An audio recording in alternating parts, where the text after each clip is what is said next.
Everybody, it is now 7 o'clock. Welcome to the July 9th conservation meeting. I want to remind everybody that this meeting is being taped. So act accordingly. We'll start the meeting with roll call. There's four. Leah Whiting. Hummel. I'm Susan Haley. Peter Coffin. Bob Sweet Chair. Agent Isabella Genova. Good and welfare for the public. Does anybody have anything that they would like to speak on? That isn't going to be on the agenda later on. Now, we don't have anybody online tonight.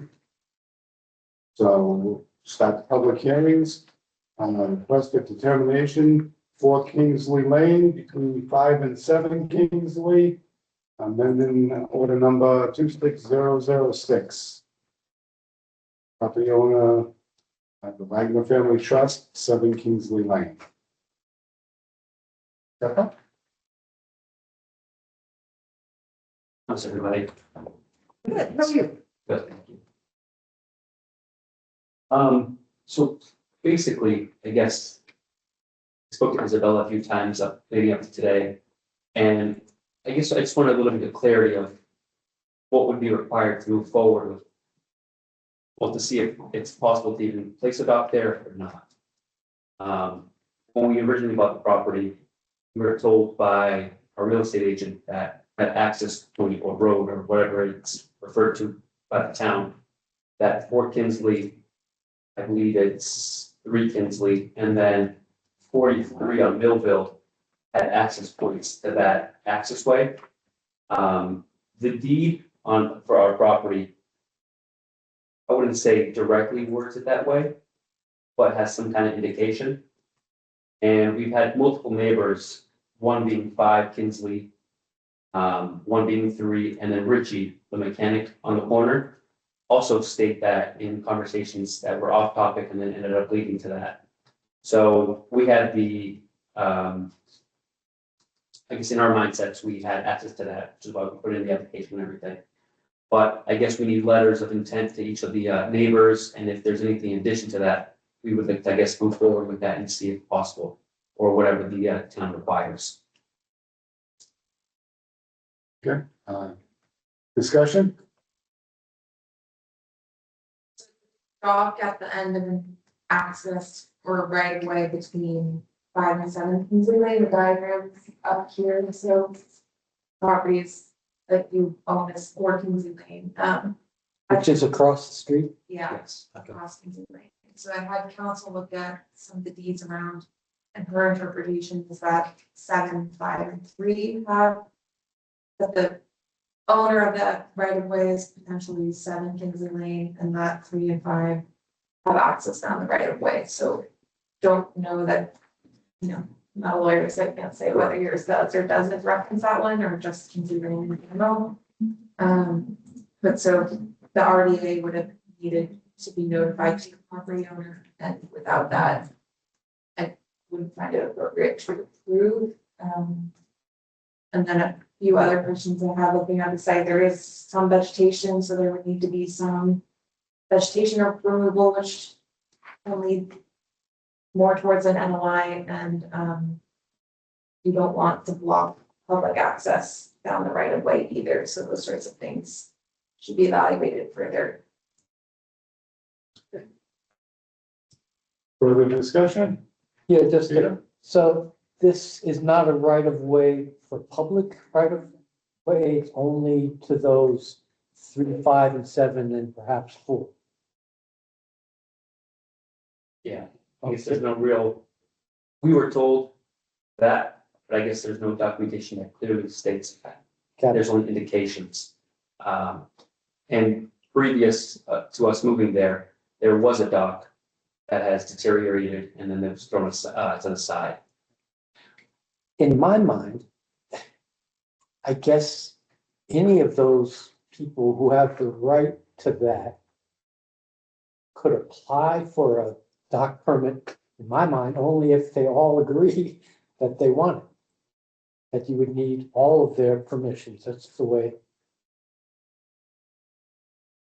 And then there is the right of the public to walk around the high water mark, right? So that's probably true. Any docks or something around the lake for fishing purposes, you can. You need to provide access around, so I don't know if it's a public right of way to get down there or not. There are a few kind of along Kinsley Lane that have open spaces like that, where it's this street here. I'm going to take the opposite position from Peter and say, as far as we can tell, absent a title search, nobody, not even the town, owns that access road. So sure, anybody might be able to go in there, because who would have standing to say you shouldn't be able to do that? On the other hand, I do agree that people along the access road, 5, 3, 7, and 41 Millville, they should all get involved in the conversation, but I don't see how any one of them could block it because nobody owns it. Absent going to a title search and paying a couple of $1,000s to look at all of the deeds for the last 200 years, we could issue a permit, but I don't know who we'd be issuing it to, because we don't know who owns the land that would and absent that, I'm not quite sure what to do. So I'd have to say, look at town council, and town council has already expressed an opinion on it. Have you reached out to council to see what their opinion would be on your behalf? No, not yet. So we put in the, for the application about a month ago, and it kind of fell off my schedule for some reason and then picked back up. So my in-laws and then again, the original, real estate agent had mentioned it before, and they're currently working on it now. Okay. So we are getting somewhere. We've gotten a couple more deeds. We've gotten some more documentation. So I guess my presence here today is just, I know that there needs to be some kind of ruling. What I would expect to see is that on somebody's deed, there is a paragraph that says that 4 Kinsley Lane has an easement right of way to get access to the beach along that particular strip. So yeah, by all means, keep looking. No, I would agree with that. But we as a board can't issue a permit to something that doesn't have an address. So that's why, reaching out to council, maybe they can advise you in a way that maybe it's as simple as getting signatures from all the neighbors. But you'd still have to reach out to town council and make sure that town council, because it's a public water, public water feature, the town of Mendon has responsibility to it. So if nobody has direct access to it, I'm gonna assume that falls onto Mendon, and they're gonna have to make a ruling one way or the other. Kinsley Lane is a private road. Right, so the town doesn't even have a right of way along there, let alone this narrow corridor going down to the water. But what about on the lot? Well, that's, I mean, I would almost recommend talking to chapter 91. yeah, we own, The waterways, Okay. in case they've had this situation in other towns. Okay. we have the town, we have the land underwater a certain number of feet out, and the public has the access along the shoreline. But that white triangle there, who owns it? Who knows? So that would be my personal recommendations, try to get some more information, try to get the best information that you can so that it can move forward. And one of the differences between, you're here under an RDA, request for determination of applicability. The more stronger thing is called a notice of intent. One of the major differences is that for an NOI, you send out certified mail to all of the abutters, and that would definitely get all of the people who are within, I think it's 300 feet, 100 feet. All of those abutters, you'd work with the town clerk, they'd give you a mailing list. And then that way, all of them would get an official notice that you were going to be having a conversation on this matter on a particular day. Just to clarify, talk to council, talk to chapter 90B, and then try to find some documentation where it indicates that. Yeah. Or Kingsley has, And if not, maybe you work and maybe the people at 3, 5, 7 work out, you help pay for it and provide the doc, and then they come before us because they have the address right next to it. okay, So if your real estate agent represented to you that you had beach access, well, that's between you and the real estate agent. correct. Right. It's clear what, Okay. where I gotta take that. Good luck. Thank you for everybody's time. Have a good night. Coming in. So do we officially close out the RDA hearing? Yeah, so How will you do that? need to issue with determination of applicability and positive period. And why? Okay, first I move to close the public hearing. Is there a second? Second. All those in favor? Aye. Motion's granted. Thank you, everybody. Have a good night. Thank you. Should ask to oppose just because even though you can see everyone saying aye, you should still do it anyway for the benefit of people on the video who can't hear it. All right, I move to issue a determination of applicability with the positive 3 requiring the photos of NNO 4 Kinsley Lane in the end 26-006. Is there a second? Second.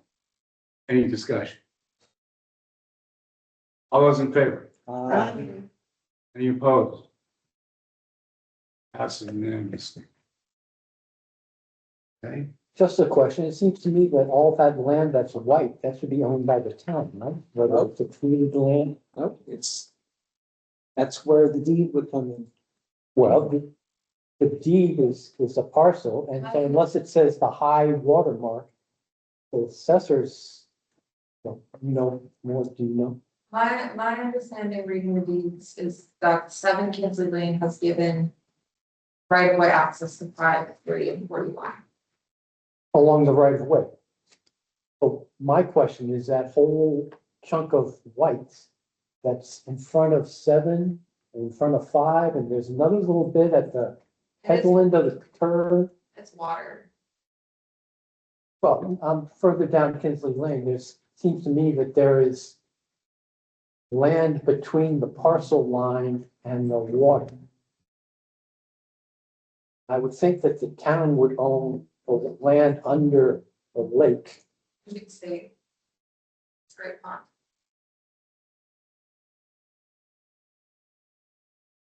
State owns the Great Pond, State owns Great Falls. Okay. but there isn't really much land along these property lines. And beavers are going to change that anyway. All hypothetical. we good? We're good. Okay. Agenda number 5, enforcement order on the 5153 Washington Street, 6 Northbridge Road. Review wetland resource area impact plan submitted, taking the action required. Any new news on that, Isabella? Is the Shang online? If somebody doesn't be. It does not look it. Oh, yes. How does maybe going to be? They sent a plan with the drawings that I sent out to people. And Carl had a couple questions that I sent back. So was waiting on those. Excuse me, Mr. Chair, it seemed from his letter that the Shang was okay with, or that the plan was that the forester, the logger was going to bring his pickup truck, cut and haul out by hand with the pickup truck for the logs up in front. And that the logs in the back, the Shang seemed to think there were no logs in the wetland. And he seemed to think that it was okay to leave the slash there. Is that right? Yeah, Those were my questions, actually. Can you bring up the email with the questions that you sent to him?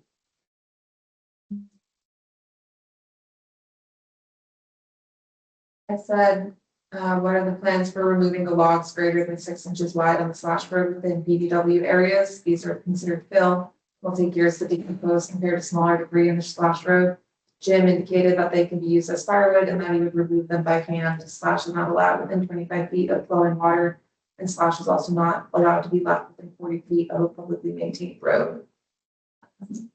Second, why is the log in the back being left in place and untouched if not taken off site? Wouldn't it be better to be laid strategically in the buffer zone?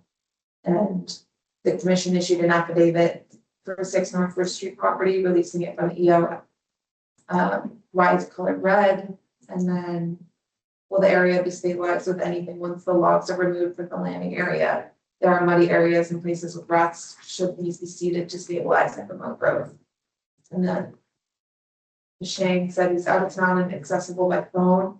I'll try to address your questions at the meeting and provide written ones. I'm back next week. The only concern I have is to alter the local ecosystem by introducing different plants and communities and picking up large slash to disturb more soil.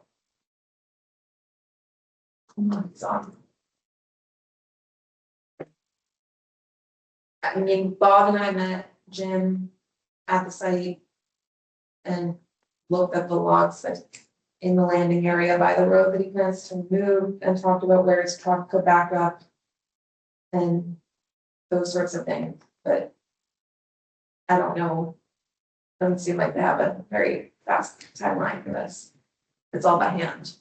We're probably gonna need to get a better timeline from Duchesne and from the applicant because well, what Jim indicated is if it's too hot, he's not gonna do it. And he's doing it with a chainsaw and by hand, cutting 16-inch pieces. So How many It logs are has- this, would you say? there's a month's worth of cutting. Yeah, but all those 6-inch logs need to come up. There needs to be some space for things to grow and breathe. And the worst part about this whole thing is the longer it goes, the more that the mud and the foliage is gonna grow up in between all that slash. And then pulling out the greater than 6-inch logs is gonna be problematic. So the longer this goes, worse the problem's gonna get. If it is going to be addressed at all, which should be. Well, I'm sorry that I haven't really gone on site, but it seems to me that there's two sites, right? There's the logs up front, which he says he's gonna cut and take out, and you're concerned that it's gonna take too long.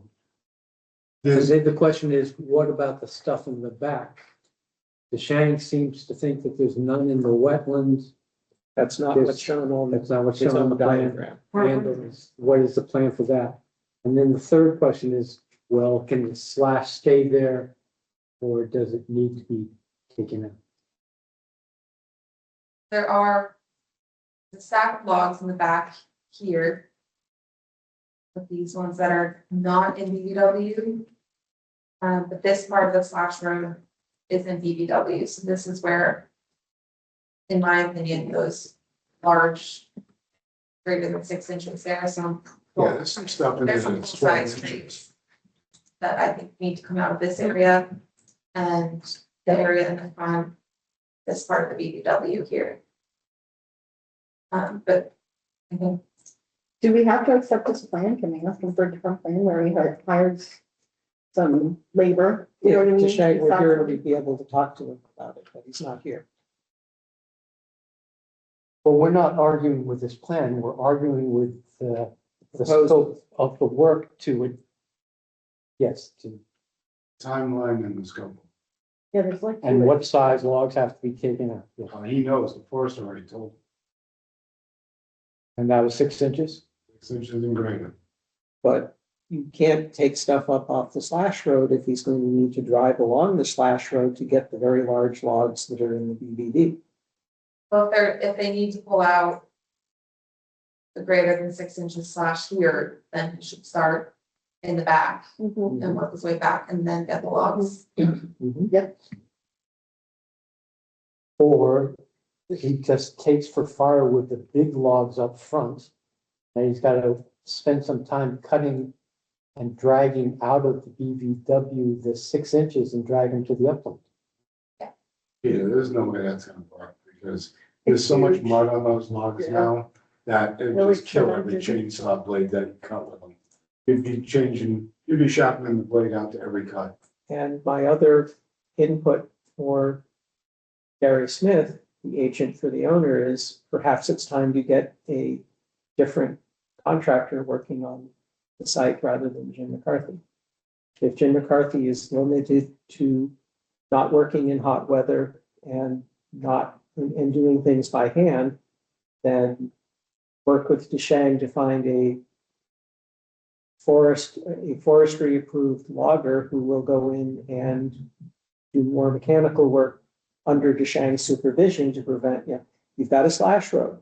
I figure if you drive down the slash road with a big machine, it won't make things worse. And that's what DeShang would be able to provide input for. Yeah, that's probably the best suggestion.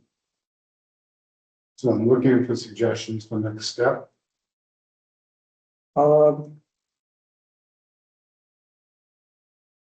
DeShang's not here. Say that we want him and Gary Smith at the next meeting, and if not, we'll be talking fines again.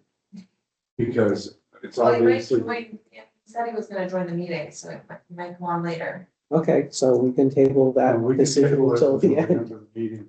But it's a clear indication that if he doesn't get on at all after saying he would, that it's not a necessary or immediacy to resolve this. To be honest with you, it's not really DeShang's problem. DeShang has done his work in doing the plan. It's up to the applicants to hire a logger to accomplish the plan that we've approved. No, I had questions about the plan, and Isabella added a few of her own, so we're still waiting for input from DeShang before we're able to turn around to Gary Smith and talk with him about timetable and what would we do. Right, I'm just trying to get that DeShang is not responsible for hiring a logger. No, DeShang is responsible for creating the plan that we approve, and then it's up to the applicant to make it happen, and DeShang will make sure it's done according to. Why don't we I'll consider a motion to table this till the end of the meeting. To see if DeShang does get on, and if he does, at that point, then we can continue. But we're gonna go round and round with this. I move Jay, DeShang. Hey, just in DeShang. the nick of time. Hello, And how are you tonight? hey, good. Can you hear me? I'm sorry, I'm out of town. I cannot use my phone, so it's a little bit slow. Nope, that works. You're just in time. We just Okay. pulled you up. And I heard the final few words. Yes, I submitted a plan, that basically documented the field condition and then what to do, and I received the email comments from Isabella. I just, in general, in my view, the major thing is remove all the impeding logs and the slash, including probably in the front of the lot that is inside of the wetlands, especially around the flow path, as I indicated, and based on my field review. The back part, there's a large, good size, not large, good size of pile of log is outside of the wetlands. If we want to avoid much of further disturbance, because it's probably getting into 400 to 500 feet, we can leave it there. But if we have to, those logs are pretty good size. If you need to put in scattered around, it's going to be a good effort with the machine. So it's pretty big logs. So it's like a trade-off. We want to remove the logs with the minimum disturbance. That's my kind of a goal. And second is if you're looking at the access paths, that access has been there definitely for years, because the stone wall was already open looks like the people traveled that path for quite a while. And so if we want to keep a minimal disturbance, it's just get the front out and the water can flow from 53 to 51 and continue to that drain. That's the primary goal I have in mind, as far as to remove some large slash or quote, like almost size of small logs. I think, yeah, we can do it. So how much of benefit we go into picking up those in around the way, and then why disturb soils? That's the only concern I have. After we remove the front logs and slash, if you're looking downstream around the flow path, there's a minimal vegetation. So that's probably original kind of condition look similar. So I don't know whether we want to put in too much seeds which we don't know how they're going to grow to causing impediment to the flow. I would just remove it and observe it. So it's just it's a kind of uncertain in what I can see over there with the logs still piled up. And I don't feel there's too much of vegetation. If we're going to introduce much of a vegetation in that area, it may change in the flow path hydrologic feature, like say to slow down the flow. Yes. Am I understanding this right? You're thinking to let him take the logs out of the front and nothing else, or? Yeah, Or- that's what I feel like in taking the front out. And so since in the back, there's not much drainage area coming to that finger wetlands. So we may be able to leave it there and see how things go. That's against what the foresters are saying though. The foresters are saying anything over 6 inches in the wetlands needs to be taken out. That's the state forester saying that, not us. Yeah, I do know there's So- much of 6 inches there. The front, I even think the slash should be at least taken out of the path. If it not totally out of the wetlands, because that flow I know was impeded in the springtime, as I observed. I'm gonna get a question from one of the members. Since the forester isn't here, I think it would be appropriate to schedule a site walk when the state forester is available, who came out last time, and Deshang's back from vacation. And then we can all listen to the two of them arguing on site over whether this particular thing should get out, looking at the hydrology and saying, no, it's going to be better to leave this alone. Or rather than just relying on something that the forester said several months ago. Is he That's in available? the best management practices for forestry though, that's written in there, that there shouldn't be slash. Right, so we don't have anything in writing from Deshang responding to the email you sent with our questions, so that's also making it hard to figure out what's going on.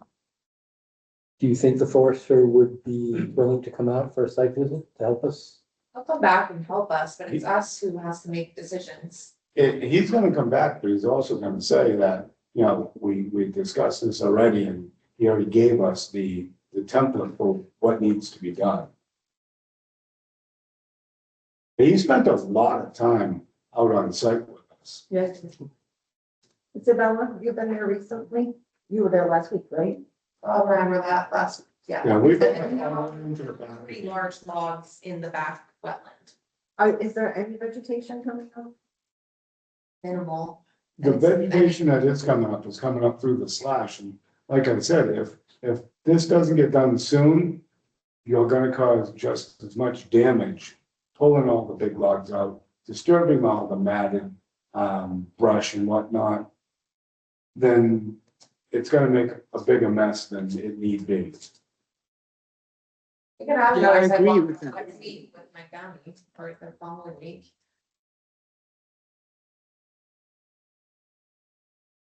Terry? Shane, did you say? Yeah, I think it's a good idea to Okay, meet with okay. Mike the forester. Terry has a question, then I'll let you respond. You saying, did you say that the opening in the stone wall was historic?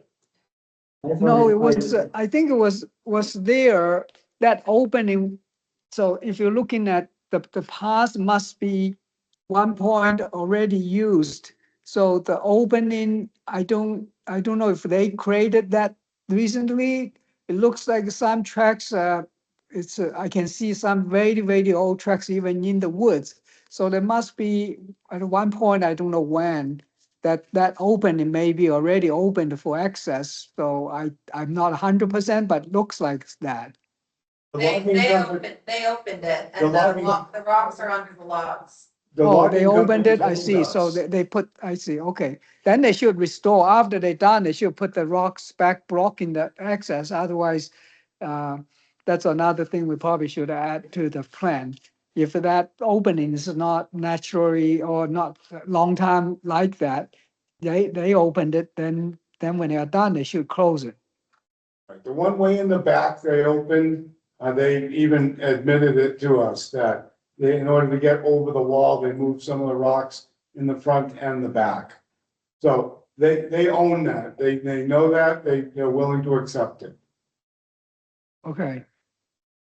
Yeah, well, the back, if the 6th and North Bridge Street, if they're already sold, that between the two owners, they have to deal with that. That's in the buffer zone, not in the wetlands.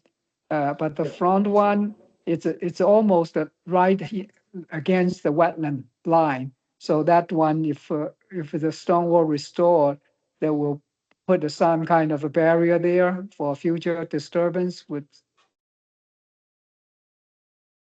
Okay, I have a question for the members. Where do we want to go from here? What do we want for a timeline?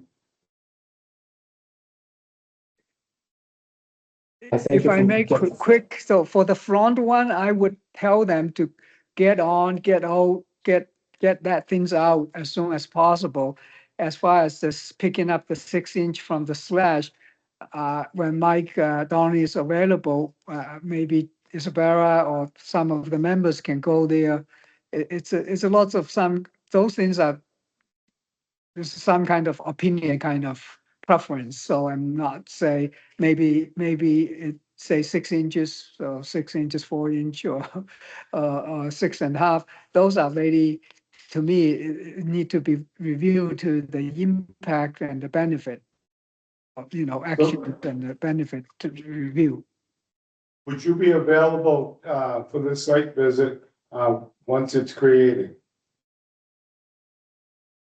Yeah, we need to check the schedule, because next week I should be most available back, but then the week after I'm going to be away again, so for 2 weeks and until August 1st.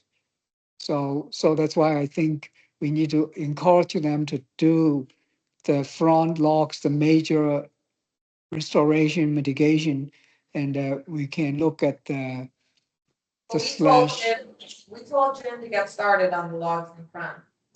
Okay, then that's good. At least we get some action moving, so not to be stuck with the final agreement on everything. So if the front part is agreed, then we should tell him to get out there, as remove it.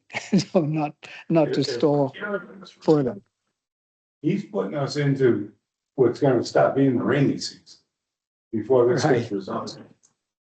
Yeah, He's- because I mean, If he's here next week and leaving for 2 weeks after that, that puts us in August. By the time we get to another meeting, it's September. We're gonna be in the rainy season before this gets resolved. yeah, well, so there's one thing is just agree to remove the front one and find a 6-inch or larger in the slash, remove it. So let's make that decision. And if anything else, I would think probably can leave in the space, in place. But the front one is the one have more visual as well as hydraulic impediment. So that's the one I don't think have a second thought you know, to stop Okay. here. Carl has a question. So I think we can identify three different phases. Phase one is the logs in the front. Yeah, in the one, Told to start, that we gave them authorization to remove all the way back in March, and it hasn't been done yet. Phase two is dealing with the logs in the back.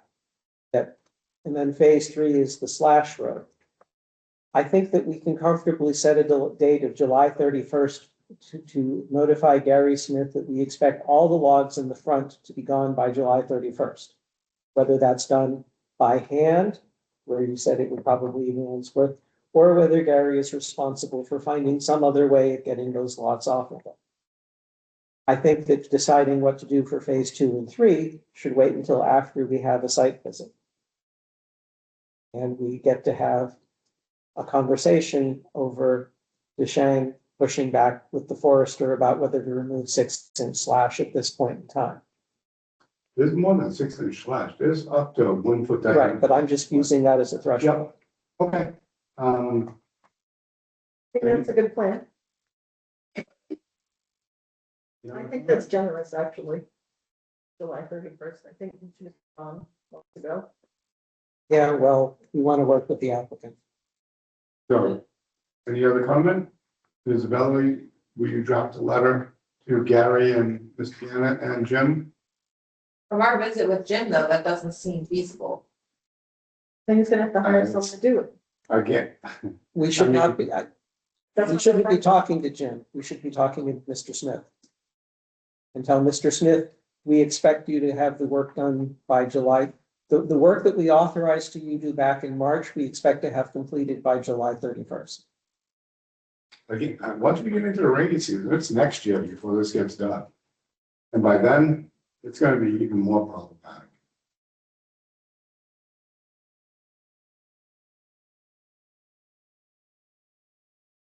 We didn't create the problem. Trying to be as generous, we can to try and resolve it. yeah, right now they could get like a small skid, you know, to help, not just by hand, you know. I'm concerned about by hand, it would take forever. But that's, I cannot make that decision. So if they can get a smaller excavator to help, I think that can move much faster. I don't know why they can't. Right then, everybody else set? You're gonna drop the letter and, Duchesne is gonna meet with the forester, so table this till the next meeting.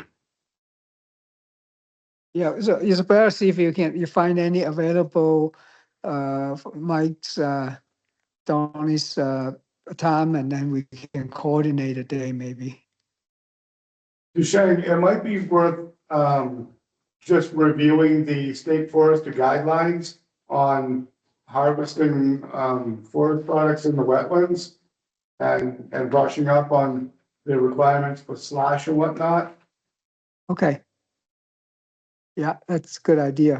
I will try to get on it. All right, thank you. All right, thank you all. Have a good night. Thank you. Thank you, bye. All right, item agenda number 6. Now, before we start this, I want to talk to the board members and find out what their feeling is as far as this site had an NOI. The NOI was not followed, and work was started without any pre-construction, any authorization, or any regards to the National Heritage Protected Species areas. So do we want to proceed with any kind of fines or mitigation action? Yes,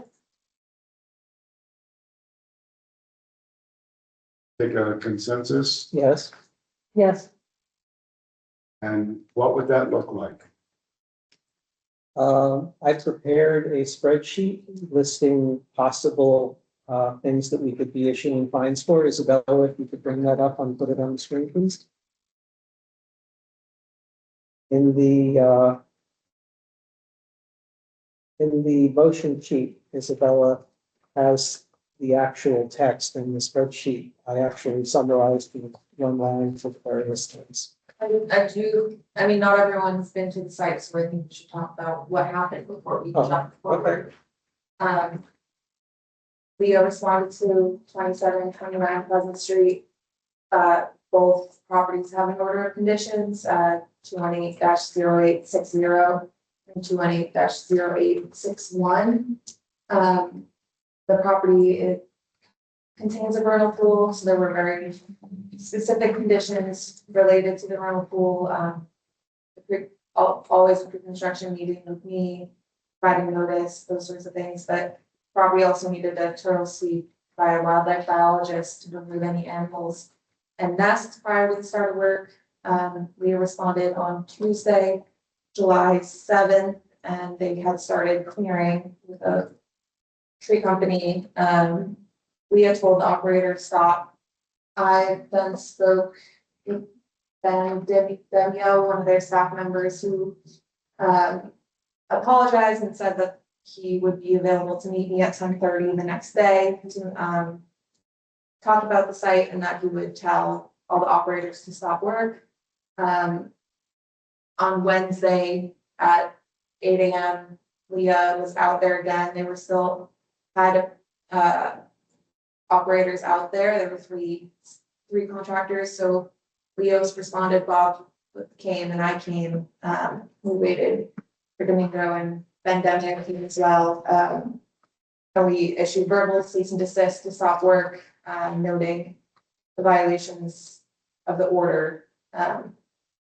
So that's just to bring everyone. Just a question, were the sediment control No. put up? Nothing. No. No. They're in the process of putting up the erosion control. The place had been treed, the brush was around the perimeter and in the way of where they're going to put the silt fence, so they needed to relocate the brush in order to put the silt fence in, which means that when they relocated it without a turtle expert there and whatnot, they had no way of identifying whether or not they were creating more problem for the natural endangered species or no danger whatsoever. I agree with some of what you said, Bob, but I was there earlier than when you got there, and I observed them just going as fast as they possibly could to clear all the trees. It wasn't like they were going around the lines of property so they could put the fencing in. They were just clear cutting trees.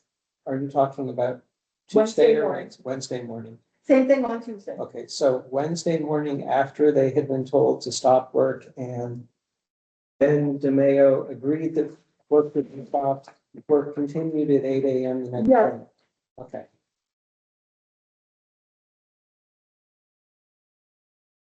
And I got there, all I saw was the perimeter was down trees that were already, the trunks of the trees have already been taken away.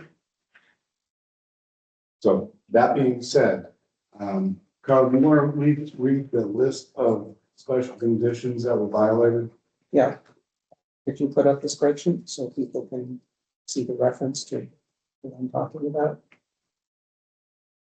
So special condition number 7, which I have the short description of, include the order of conditions in all contracts. And people on site were supposed to have them too. Nobody had paperwork, nobody knew about Right. any of this. So one of the obligations that the property owner assumed when they took over the project was to ensure that the order of conditions was attached to any contract that the owner made with people so that they would be informed ahead of time that there were severe restrictions on a contractor's ability to do work on the site before they took action. That did not happen, and so I think that is worth citing as a fine for one day. My understanding from our Mendon bylaws that we are able to issue a fine for as many days as the violation is taking place, but I think that for this particular one, just the one day that it happened and they weren't notified. I would disagree with that. Well, let me go through the rest and then we can negotiate and Okay. talk about things. Okay. Special condition number 8, which I have listed as ensure all contractors are aware of the permit. It is the obligation of the property owner when they are working with their contractors or whether they have delegated to a site engineer like mendonma, they're responsible for informing all of the people working on the site that here's the OOC, here are the conditions, here's what you're supposed to do. This was not done on 2 days. So I'm looking to say, my feeling is that there should be 2 days citation for this because as we just heard, people were working on Tuesday without being told, and then people Wednesday morning had started working at 8 o'clock. Those people working at 8 a.m. also had not been told. So that's a second violation on the second day. Site order of condition number 11. Names, addresses, phone numbers, emergency contact information for everybody working on the site should have been given to Isabella. That's a 1 day. Order of special condition number 12. This is a 3-part activity, so there's 3 different lines in here. The first one says, before you start working, you make sure that a sedimentation control is around the perimeter. The second one says you have a DEP sign up. And the third one says that there's the mandatory pre-construction meeting with Isabella. None of those happened. The DEP sign still is not correct. One of the conditions in the black letter text of the order of conditions says do not nail to the tree or do not attach to the tree. And it is also for any part of the day that this happened. We have a photograph from this morning showing that the sign was incorrectly placed. So I'm feeling that this particular condition should be a 3-day fine because it happened. There was no sign up for Tuesday. There was no sign Wednesday. And the sign up today is not according to the special condition. The right size. Well, there's a minimum of 2 by 2. If it's 2 foot by 4 foot, that's okay. So it's someone would want to go with the tape measure. It's like 2 by 12. Okay, well, then it may be too small, but the fact that it's on a tree is sufficient to say that it does not meet the special condition. I would encourage the site management team to make sure with the tape measure that before you put the sign on a post that it is meeting the black letter text of the special condition. Special condition number 15, which I have up as no prior notice to agent. This is just, in addition to the pre-construction meeting, you're supposed to notify of any work on the site 2 days prior. That did not happen. I'm saying that's, didn't happen on Tuesday. Special condition number 32. Prior to any work being done, previous special condition said you're supposed to have a sedimentation fence. This special condition says you get that inspected. So this is a twofer. Because there was no fence, you get dinged for not only there not being one, but you didn't get it inspected. Special condition number 35. This is the one that's related to the Endangered Species Act, and we may hear further from the state agency responsible for turtles. They will. Excuse me, Carl. Yeah, Can I answer one minute? So on condition number 15, was that a 1 day or 2 day or 3 day? just 1 day. I'm just saying, because it happened Tuesday, we told them on Tuesday, and I'm just being generous. The sign I'm annoyed about, but the others, I would say just 1, and people can discuss their feelings on them. And what about number 32? The same way, it's just the 1 day that it didn't happen. Now you're on 35. Right, so 35 is, there should be a turtle sweep conducted by a qualified professional. And that would take any nests or turtles out of the action before the heavy machinery went in. Do you mind if I add something to this? If you're. Right, well, let me go to the addition. In addition to our usual boilerplate special conditions, all of the things I've said up till now is stuff that we give to every applicant who gets an order of conditions. NHESP, Thank you. yeah, they specifically said 3 additional things needed to happen, which did not happen. They said that there should be something filed with the Registry of Deeds. Sorry, buddy. Yeah, and that the Massachusetts state agent should be told that something had been filed with the deed. Second, that before any work gets done on the site, that permanent monumentation got put up saying, warning, endangered species. And the third one's during the duration of the activity, there's what they call a symbolic fence. And what I assume this is just like string or something as a warning to any contractor saying, be very careful working in this area here because this is where the turtles that are endangered and the state agency cares a whole lot about. So. Yes, and it's like when you go to the beach and they have the fence up to the hiking boulders, that's the symbolic fence. Right. So as far as we're concerned in issuing the fine, we would just say this is one in section 35 you didn't follow. The state agency may have their own set of way of dealing with their conditions not having been met. And were you able to reach out to someone at the state? Yes, and they said they were gonna be looking into it and Okay. investigating and be sure that something gets done. Okay. So at this point, I'd like to also ask this question. Since this is a two-site project, 27 and 29, are we gonna treat it as one, or are we gonna treat it as two sites? I say two sets. Well, that's a discussion point. So to Yeah. finish up my spreadsheet, I totaled them all up and it comes to 10, which is a nice round number. It's the amended bylaw authorizes us to make a fine of $300 per day per offense. So the 10 offenses I have listed, $300 a piece, nice round number of 3,000. As you just said, we could double that to 6,000 because there's two different sites and two different properties involved. And Leah, you're saying you want to add more than 10. So I finished my presentation and then you can work with Additional other people to see discussion? what they feel. I just think that since things happened on Tuesday and then again on Wednesday, that some of the ones should be two. Which ones? 1 at 7, 11, 15, 32, 35. So you want to take all of the ones and make them twos? Yes, Okay. 2, 4, 6. there were 2 days where they worked on the site when they shouldn't have. So that would bring it up to 15 violations or 3,000, 15 times 300, 4,500. And then if that got doubled, it would be 9,000. Yeah. So now have my smaller number and Leah has a bigger number. So other people have feelings. Eric?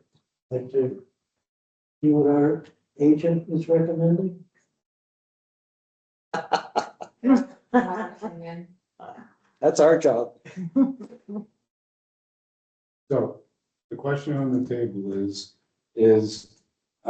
this site is in violation? Do we want to impose fines? And do we want to impose them on one site or two? I'll take a roll call vote on this. You can split the question and do one after another. So, The roll call vote would be, do we want to impose fines? okay, yes. Your first, Terry. Aye. Aye. Aye. Aye. Any? What's your vote? Aye. Okay. Any any? That's all of it. That's all of us. So motion passed unanimous. So do we want to split the site into two different addresses, 27 and 29? Eric? Where the violations are. Aye.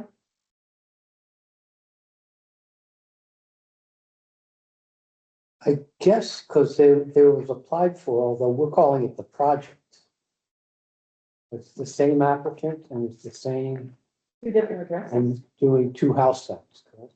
2 permits. Correct, 2 permits. It's 2. No, Aye.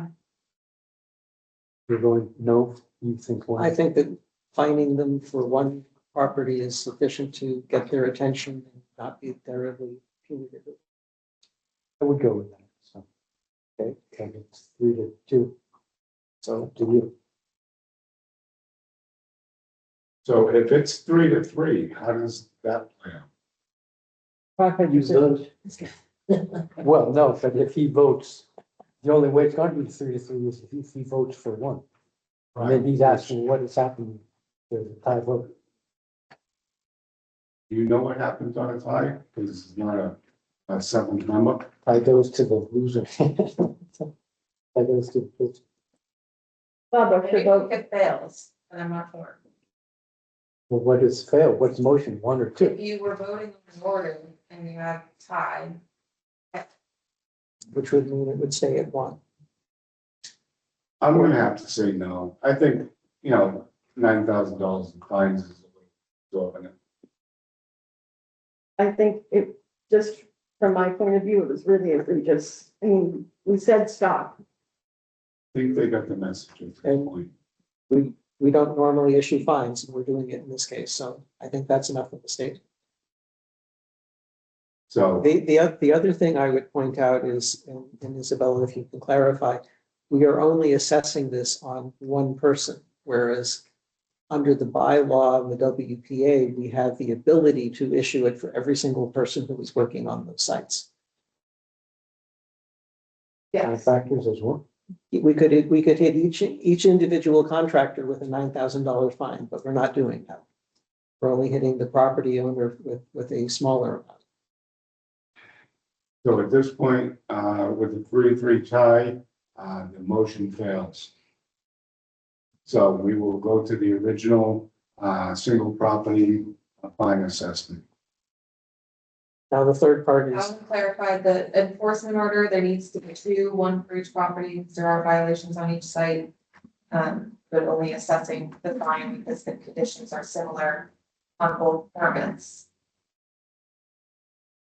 so we'd be issuing the fines for the lower numbered property. I would issue it on the one that's closest to the I front mean, pool. they're both, I would list both of them and just not double it. Okay. Whatever you feel comfortable writing up. She didn't have an opinion. No, that's fine.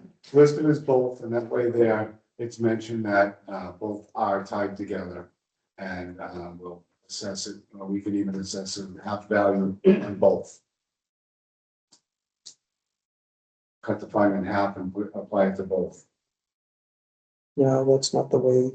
No, Well, are we able to assess $150 fine instead of 300? Yeah. It's up Yes, to that's you. what I- Okay, well, then that works. We say And 150. you have- no, you no, would write the keeps it, total amount and then say Okay, assessing. yeah, and that way it keeps it clean. Both properties are addressed. And the fine isn't, as egregious as it could be.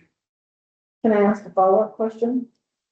Once we assess these fines, then what's the next step for the property? they get written into the payment of the fine is written into the EO. Okay, and then did we start all over again with making sure that they follow up? with them? We'll talk about the enforcement order next. So it's, Round to part 3, my 10 versus Leia's 15. so at this point, do we want to assess these fines on 10 points or I should say 10 days or 15 days? Say that again. 10 Right now. violations or 15 violations over the We're 3. combining the two properties into one violation, is that We've fair? done that already, but Right. But the question is it 1 day or 2 days? I went up and listed saying, I count 10 violations, and Leia is saying that she's preferring to count 15 violations, which would increase the amount. So the question, the matter at hand is, well, we're assessing 1 day or 2 days? For Because most- they're on the property. For most of us. I'm gonna go with Leah, because I think we've been fair enough. All right, so you're assessing a 15-day violation or a 15 count violation, 15, Peter? I can go with 15, so that's at 150, so we're talking 4,500, is that? I proposed it, so I'll stay with 10. I'll go with 15. Because it is 15. So the motion passes with one. What's the word? Look out. Nay, One So, name. so I would, so the way to phrase that, and it's in the motion sheet, I move to issue a citation of $4,500 to the property owner DNF Alfonso for violating 30 conditions in the permit DEP 2180860 and DEP 2180681. Each of those 30 violations to be the amount of $150. So need a So second. moved. Well, I made the motion. Someone needs a second. second. All those in favor? Aye. Aye. Motion passes unanimously.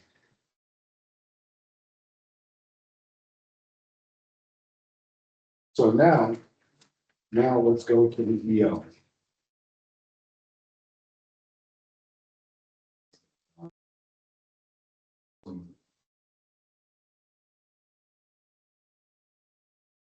On the right page. Last page.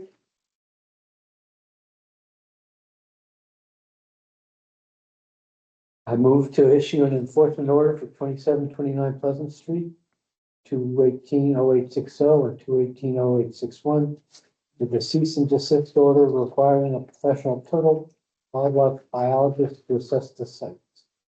Immediately after review by the biologist, erosion controls must be installed. Second. Motion's been made and seconded. Any discussion, Carl? Yes, the cease and desist would effectively strand any machinery that's in place there now. Is there still a logging machine on the site? Yes, it's a tree cutting machine. It's very big. Okay, so do we authorize the contractor and the site owner to allow the removal of that, or do we make them keep it there until this work is done? See if I can get an answer. Discussion? I would say that this would be my suggestion.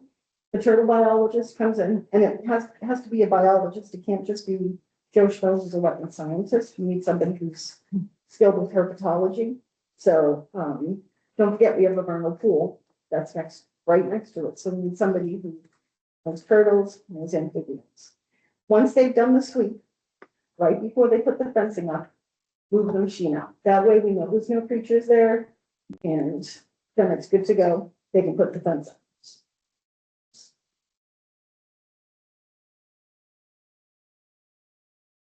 Benny? Can we say anything? In 1 minute, okay? And I have a question. Do you have any, anybody on standby for this, turtle expert that may be able to get that machine off quicker by having an assessment done? Oh, I'm trying to get the equipment off for you, because I know you don't want it there. yeah, so my name is Ryan Rosine, I'm a science consulting, so, working with them, I'll be the turtle biologist. We have dozens of sites across the state that have actual turtle protection plans through natural heritage. I've been doing this for years, I've been Can you come on up to the mic? So I was saying, I've been the permitting and sub-permitting on dozens and dozens of scientific building permits through the state for different turtle species throughout the state. So, natural heritage views, me and other people on our staff as qualified biologists to do this sort of work. Now, I know. Have you been on site yet? I have not, no. Okay. But I do know, so typically natural heritage, I know in this instance, they didn't condition a turtle protection plan, which a lot of times they do when turtles are involved. However, in this case, they didn't, and they have the internal reasons why. But likely there aren't that many turtles that close. to They the were site. more focused on the vernal pool, especially in the fall, if you know what I mean. Yeah, no, I understand, yeah. But in any case, oh, sorry. Let him finish his presentation and then we can ask questions. Okay. So in any case, they didn't require a turtle protection plan, but I understand that under the special conditions, you guys did. And typically, you would install the silk fence first before any clearing or anything happens. Biologist would go in, make sure there's nothing in there. If there was, we would site, remove it from inside the limit of work and put on the outside. So that's what I would recommend doing in this case. And I understand that the silk fence is being installed or has recently been installed, or will be. Well, yeah, so process to start up. Yes, right. Yeah, Okay. because when you do the filters, you get a little flames, so you put the filters and then they put it on it, so nothing will go up. Yeah, so we They would, tell us to start those ones that Thursday we went back to get a call, but we thought filters not only do the filters, so we could check. And we told them we were inside, so we do the search. Now putting the filters, you can go do the total swift because they could come in. right, yeah, so. The filters have to be installed first. So it sounds like you're on board, you've been hired, Yeah, so and you can we'll, do the work quickly. yep, yeah, we can do it as soon as the silt fence is installed.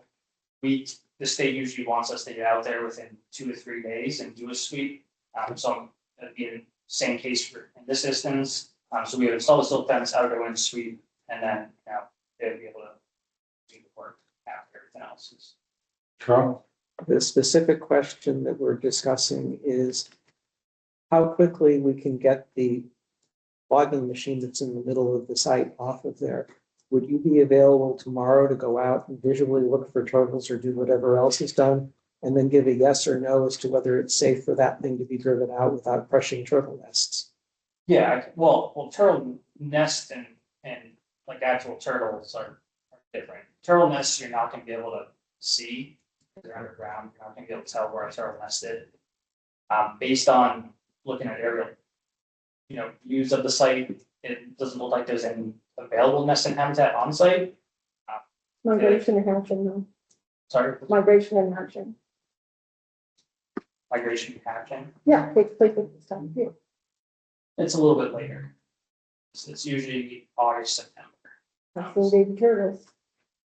So if you want to get off the machine off as quick as possible, can you escort the machine I off so that? can, but the machine, for me to do the turtle sweep, the machine doesn't have to come on, to be perfectly honest.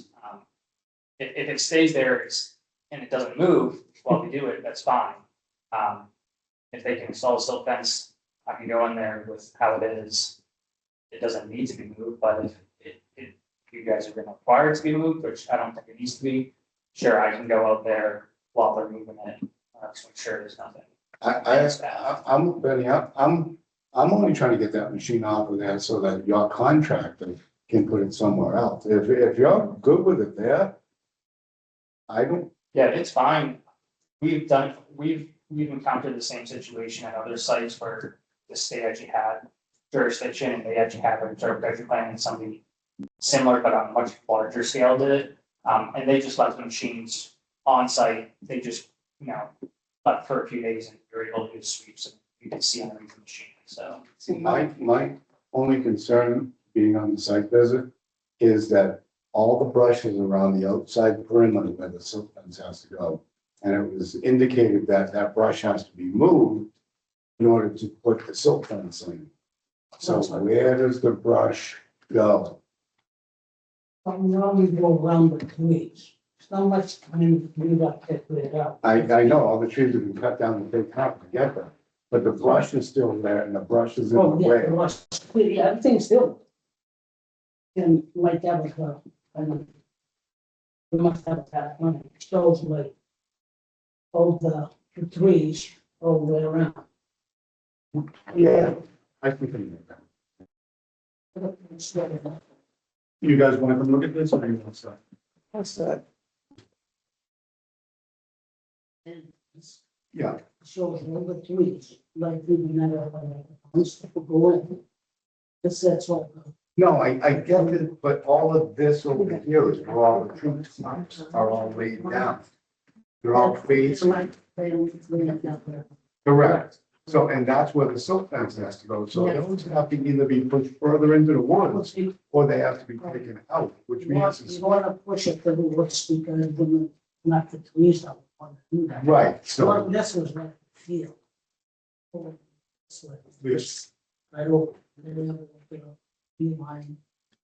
There were 15 strokes, my hotel, like 7 pounds to go there. so my concern is that if you're moving these, all of this brush from here, and you're putting it in here, I, where are the turtles, if there's turtles at all? well, first we're gonna do it, starting this side of the solar. This brush, you don't need that much room to go by. But that little machine. You start with a small machine. Yeah, no, you have the 305 there, I know, Yeah, with the pockets, only I know, 9-inch bucket. 9-inch pocket. The machine just, there's a brush, I swing it this way, leave it there, just go all the way around. Then silt fence, and I'm free to do Right. this one. Right. The only thing I'm concerned with is, like I said, there's 20-foot lengths of tree tops. Yeah, no, I understand. And they either gonna be moved Right. to get the silt fence in, or, Yeah, so in that case, if the trees have to be moved, then obviously you have to move into the site out of that outside of the water. right, Then in that case, it's more problematic. it is, It'd be better to go in there with a chipper and ship them into the woods. They're leaving the wetlands. No, on the opposite side of the wetlands. When we move, work, and we stay away, the wetlands, when you're far from the wetlands, you'll move off 100 foot from the wetlands, 100 feet from the wetlands. Set over here. The wetlands, they're right here. Right? That's the wetlands right here. We work it, you way far from the wetlands. Like 100 feet away from the wetlands. But he's still in his habitat, isn't he? That's a buffer, 100 foot buffer, that's where you stay in the buffer. yeah, so I guess what you're saying, so, yeah. What you're talking about is if you have to move the material to put the silt fence in, you would want to see myself there overseeing them where they're putting the stuff to make sure that there isn't a turtle where they're moving the stuff so that they can install the silt fence. Bingo. Yep. Yes. That's And possible. Drive the machine around. That's possible. Because I know the footprint of putting the silt fence in is a big footprint. It's 8 feet wide for the machine, 6 feet wide, how wide the machine is. Pocket's gonna dig, you're gonna lay it, bury the silt fence in, and then the end. That's not the problem. It's these little things. Is when you go there, you'll be like, yeah, now I know what he's talking about. Well, usually when they come with this chip and they go everything to the clutch. And then, they go everything tends to travel chip. Right, and again, that would be where it would be important for you to be there, because they're driving trucks back and forth. It would be worth it. Oh, we were in this area of it. You know, there's no way of controlling what they're doing on. That That's- could be that's- done in a day, then, right? A day or two. Yeah, I mean, as long as, however fast the tree clearers can work to chip the trucks. Well, they worked out. Yeah, I I'm know. gonna go in there with So- a crane truck and shove it in. Exactly, Yeah. however long it takes them to do it, how long it would take me. Yep. So it's a day. That's a day to chip that. Yeah, so it's a day for me just to oversee and make sure there aren't any turtles in there, yeah. When you go on the 29 side, I'm very nervous about the perimeter that's right there. Mhm. So if you can please, I mean, there should be that one, the symbolic fencing on, but there isn't. Yeah, well, the symbolic fencing, I feel like should just be the silk fence going around the site. So can I modify the motion for the enforcement order to allow them to install the silt fencing and chip the tops as long as a professional turtle wildlife biologist is present? The chip's gonna go to, they gotta be, Well, they go into a truck, right? So motion's been made to modify the EO. Well, we don't need to be that formal yet, because we haven't, we don't actually have a motion on No, the you table. haven't voted. We're still, Change the motion. but you're just adding to it, that's all. Right. anything we do is going to be concluded by Isabella taking our verbal talking points and going back to her lonely agent Garrett and actually crafting the document and getting it ready to repair. So we don't have to be that formal about amending things. Okay. My question is, we want to make sure that, you know, so one part of the EO is going to say, get the siltation, the fence, symbolic fence set up, which will involve some amount of heavy machinery to get the brush out of the way. Another part of the EO is going to be a pre-construction meeting, which is going to be happening ex post facto at this point. A third one's going to be paying the fine. So are there other things that, Isabella, you think should be put in the EO besides those three things? And then which would That those conditions need to be met before the cease and desist is lifted. Right, so we're making a special exemption to the cease and desist to get the silt fence up under the supervision of the turtle specialist.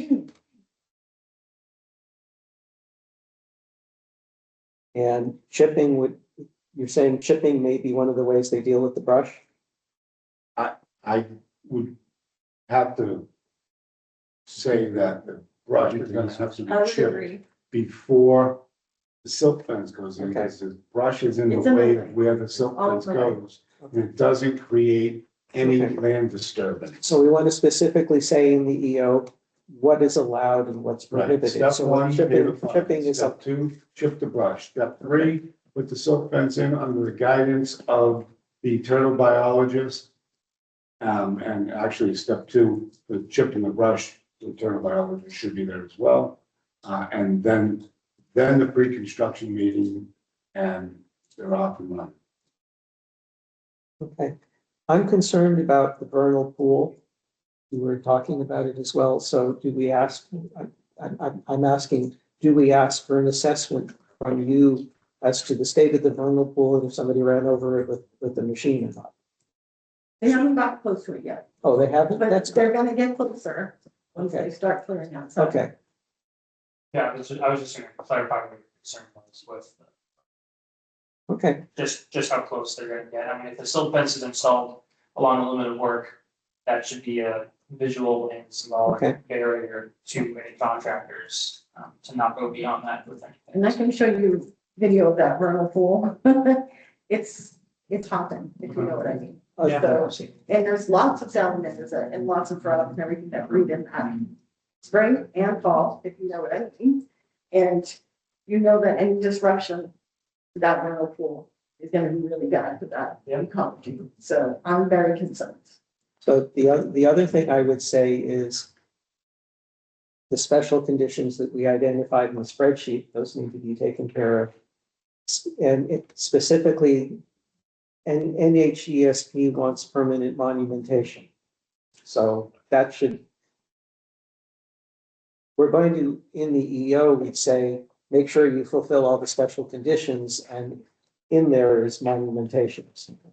Right, Betty, you were at the site, with us, and you had no problem with putting monumentation in, correct? Say that again? The granite pillars or whatnot that mark where the vernal pool Yeah, edge is, you had no problem with that, correct? I have them in my yachts.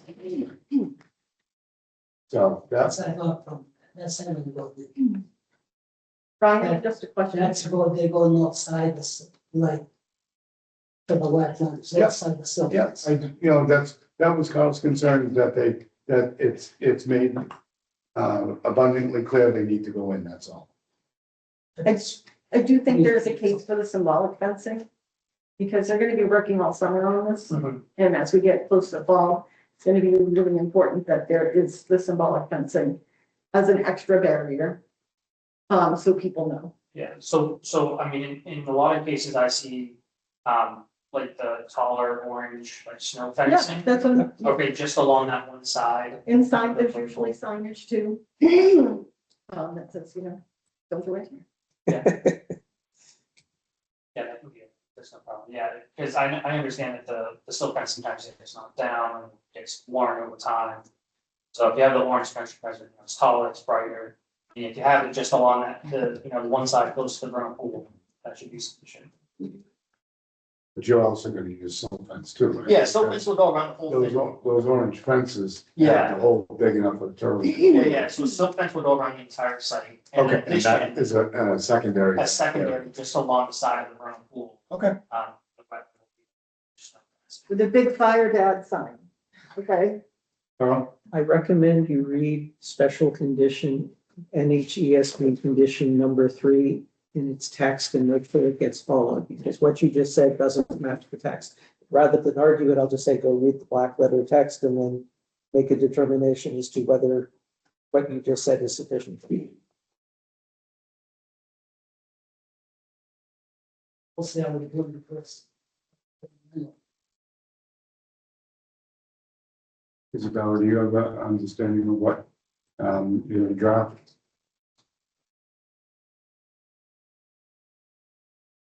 Do we need a motion now? For a vote. And Motion got further made. discussion? Okay, looking for a motion? Okay, I move to issue an enforcement order for, You didn't make a motion. Peter made a motion. Okay, so Yes, Peter seconded. okay, so then, so, That was to amend. Yeah, that was just to add something. He didn't finish the whole thing. I made the motion originally.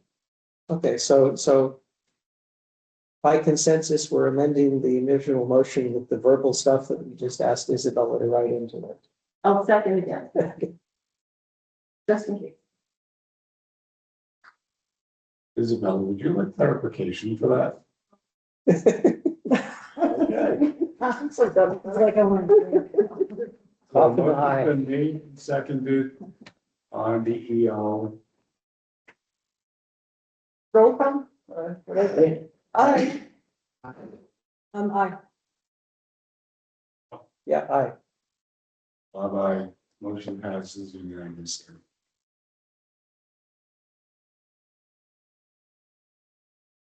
All right, guys. I need a signature on this one. Take it. Acknowledging that you received it and then X there. That one. That's the ticket that they talked about, so we need to acknowledge that you saw it, and then I'll give you the top copy to have. And then you would pay it with the top clerk. Well, no, someone say it's that not, it's not that. Betty, Okay, hold on. You um, just need to acknowledge that you received it.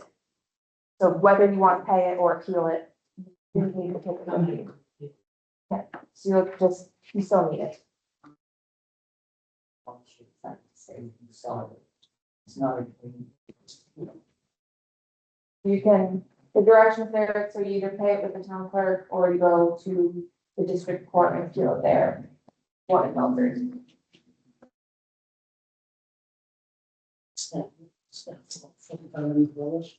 That was what they decided, yeah. that was had to find for both sites. So that way there was like one site, one fine. Size, so both lots. Yeah, on both. were in violation. So instead of giving you a $9,000 fine, what we did was we cut the fine in half to be able to apply to both. And that way there, it gave you a break on the fee structure, but incorporated both sites because both are in the same condition.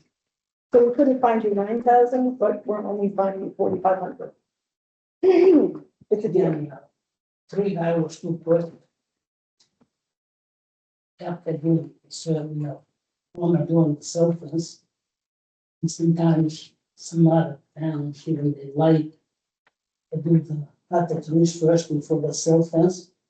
So this, when the trees fall down, They kill they the like the self. self-fence apart. You be doing, you do it again. Long you don't dig it, it's alright to cut the trees. It's, it's done. This really, a lot of this stems from there was no pre-construction meeting before any of the trees were cut.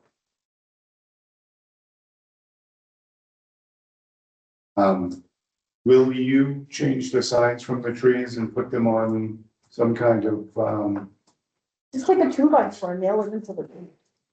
It, it goes to the river. Yeah, just get one of the mailbox spikes and Yeah, put it in that's with a 4x4 and you put the sign with it. And you can use it for every sign. I mean, the sign for The signs that are nailed on the trees aren't supposed to be on the trees and it's supposed to be a 2 foot by 2 foot sign, not the 1 foot by 2 foot sign they have. So one of the conditions in this order was that nothing be nailed to the trees. So that's, if that, and I so I agree. went to all the time everywhere. I never had that, Now, times are changing, unfortunately. yeah, not good. And not. So, Mr. Chair, that's true for all signs, for all projects, not just, At least this one that I know. is it a special order that we put in? Because it's special. It's special to this project, because I've never heard of it. All of our orders say that it needs to be staked in. It's on our board. Is that right? Okay, I'm wondering. This is the Made template that we like sign approved. less, they make them the signs. Sign less. Just call signs plus, you Right. automatically do it, that's what. Yeah, you're just gonna call them and say, I need a 2x2 sign, the same numbers. And by the way, do you have a stake I can put in the ground with it? Minimum of 2 by 2, you could have 2 by 4. Can they put both numbers on one sign? No. Okay, so Because they can't they have a need 2x2 and a 2x2 side by They're side? 2 different parcels, 2 different projects, they need 2 different. There's have to be one in each. Okay, I was trying to work with you. I was trying to save you a couple bucks. I think it's for the font to be large enough, so as long as it's 2 feet long, then, the signs you have are sufficient, they just can't be on the tree. The ones we have are 2 feet long. Yeah, so we want them staked in, not on the tree. Also, Put it on a at stick. that point, all you gotta do is take the nail out of the tree. You could, 2 foot, 2 inch by 2 inch. Put a broom handle in the ground and then just nail it to the broom handle.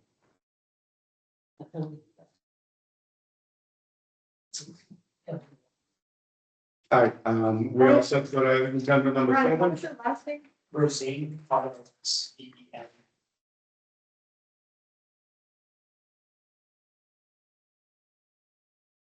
Thank you for coming. Okay, nope. Barry, it's your turn. Yes. Our turn.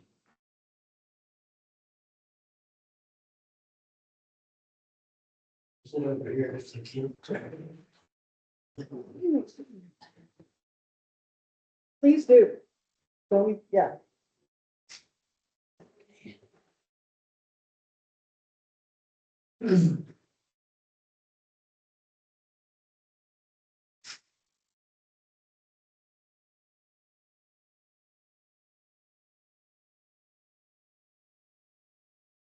You pulling up, sorry, Joe? Are you pulling up something on the screen? Yeah.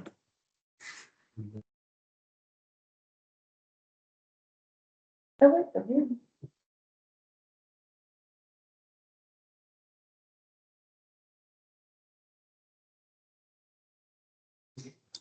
To begin, I hope everyone received the 3-page overview of the trip that we took back in May.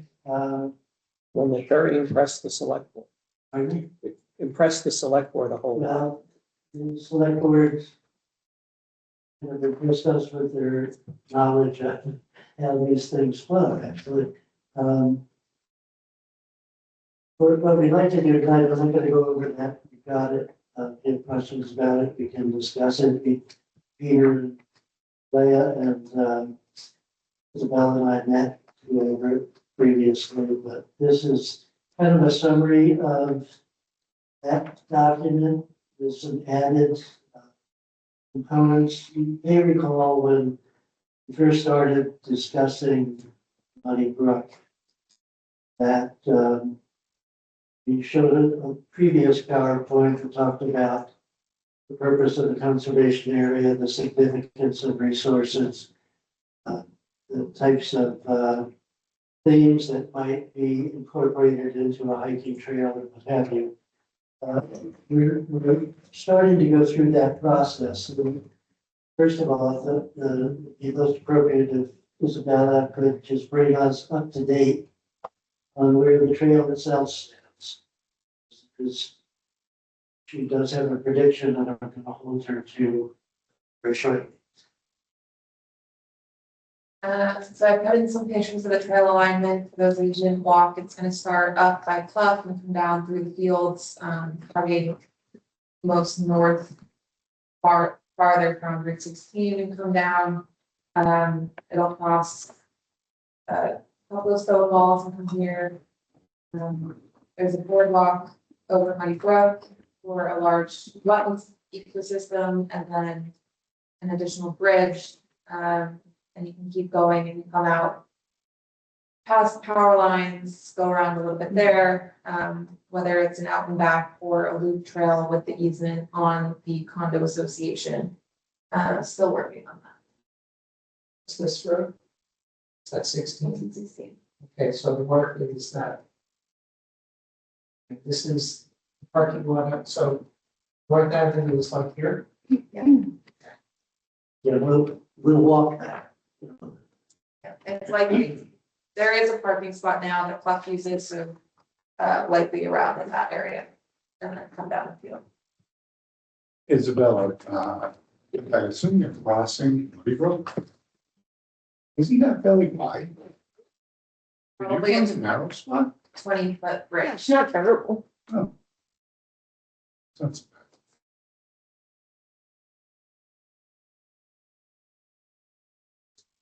So where would the parking area be? Goes through the school. Yeah, so it'll be easiest to be parking on 3 North Ave up here. Move that bottom one to your You left. know where the abandoned, where the house was that they tore down?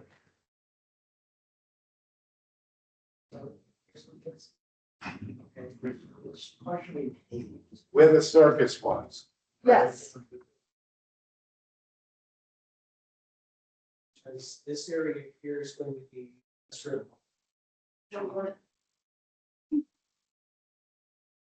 So how do people get from the parking area to the beginning of the trail? Since we own 3 North Ave, the trail will likely come down the field on that side because it just needs to be mowed in a crossing pattern, knowing that it might need to be moved onto just the conservation area land. But without the improvements to Route 16 and conversations I had in town, it seems too dangerous to put the parking slots off of Route 16. So if you do that later in a few years, you can have it pull off. That is fully on the conservation land and not be on 3 North Ave. We're gonna walk you along the trail. Okay. There's additional parking spot storage units that they built for us. Along with the donation that they made, so alternative entrance is at storage units. So as you know, this is the grant award we got, $100,000 for this property and the Maple Farm property, need to be spent by December 31st, 2027. We have additional funding from the storage unit, which was a donation for trails, so that's the 40,000, and then there is a CPA account for 20,000 for the pollinator garden, which would be a site feature on that second or third field when you're driving down Route 16. Between Margaret Bacon, oh yeah, Is that the field that we authorized the Zooks to graze with cows? yes, but I don't think the select board approved it, so. Okay. I just wanted to make sure we weren't overlapping. Retain Margaret Bacon, professional wetland scientist, to delineate the wetlands. She's an engineer, so she'll have the, right now there are flagging out there from the consultant we had designed the trail route, so she'll pick up those flags onto GIS with the delineation about 50 to 100 feet on either sides of the crossings is all that I felt we needed for the final plan. It'll overlay the priority habitat so that you can see where the trail is, and then I'll have the elevation contours so that we can fine tune the slope and those sorts of things to meet accessibility requirements under the grant. She's also gonna evaluate some of the trees that need to be either worked around or come down and those sorts of things. Which funding accounts paying for Ms. Bacon? Grant, Okay, the $100,000 grant, okay. Now, do you combine all of those fees together to get one lump that you have a utility fund from, or does each one have to be used for something specific? so part of the grant application was itemized things that we requested funding for, so part of that was the wetland permitting. But we need to match 20% of the total project amount, so $100,000. We need to match 20%, which would be $20,000. So our estimated project costs are higher than that, because the two sites with two trails. So, you know, whatever we end up doing within the year needs to be matched. So that's staff time, volunteer time, donations. You know, if we have an event, invasive species polls, all of those things can be considered matched time. CBA funds that are available and other things. So if we need to go to town meeting and the fall or spring for additional funds, those sorts of things would be considered matched to the 100,000. Is there a project completion amount? But They pay you money. What is the estimated project completion cost? it depends on how accessible they need to be designed to. So working with Ann, we kind of talked about doing Muddy Brook first and then moving on to the Maple Farm project. Just to make sure we get at least one of the trails done within the year amount, but the Maple Farms trail is much more open, so it's more just grading and those sorts of things, and then that's kind of site feature is the dam, so whether you're building a structure or some sort of boardwalk on the dam there, you know, if that can't be included in this project and do it later after 2027. But Try to get a different grant fund for it? So what is high? You have a project cost? I think it was up to 200,000 for both sites, but that's considering accessibility features. So that's a very high estimate. And also, you know, there's, because the contractor we had designed the budget, and, you know, they have things for kiosks and signs that are much higher than I expect them to be. So I do think it's gonna be lower. Period. Right, so am I mistaken in seeing that there's 160,000 right there? So you're 40,000 short on the project cost, or is that in addition to? Actually 40,000 short, if, but, you know, there's other avenues to get that. Right, I mean, that's not insurmountable. CPA money is earmarked for a specific purpose. The pollinator garden, yeah. That's part of it. Could be split, it could be split. And you can do invasive species work with that, all sorts of things that need to be done. I suggest we put a toll booth at the beginning of the trail. Give kids lunch money on it. Anyway, I'm sorry about that, I'm not trying to make fun of it at all, I'm just. You just trying to be Mike for tonight? He's not here. So probably at some point there will be some decisions this fall about bridge designs and what we want, how wide, what material, those sorts of things. So see.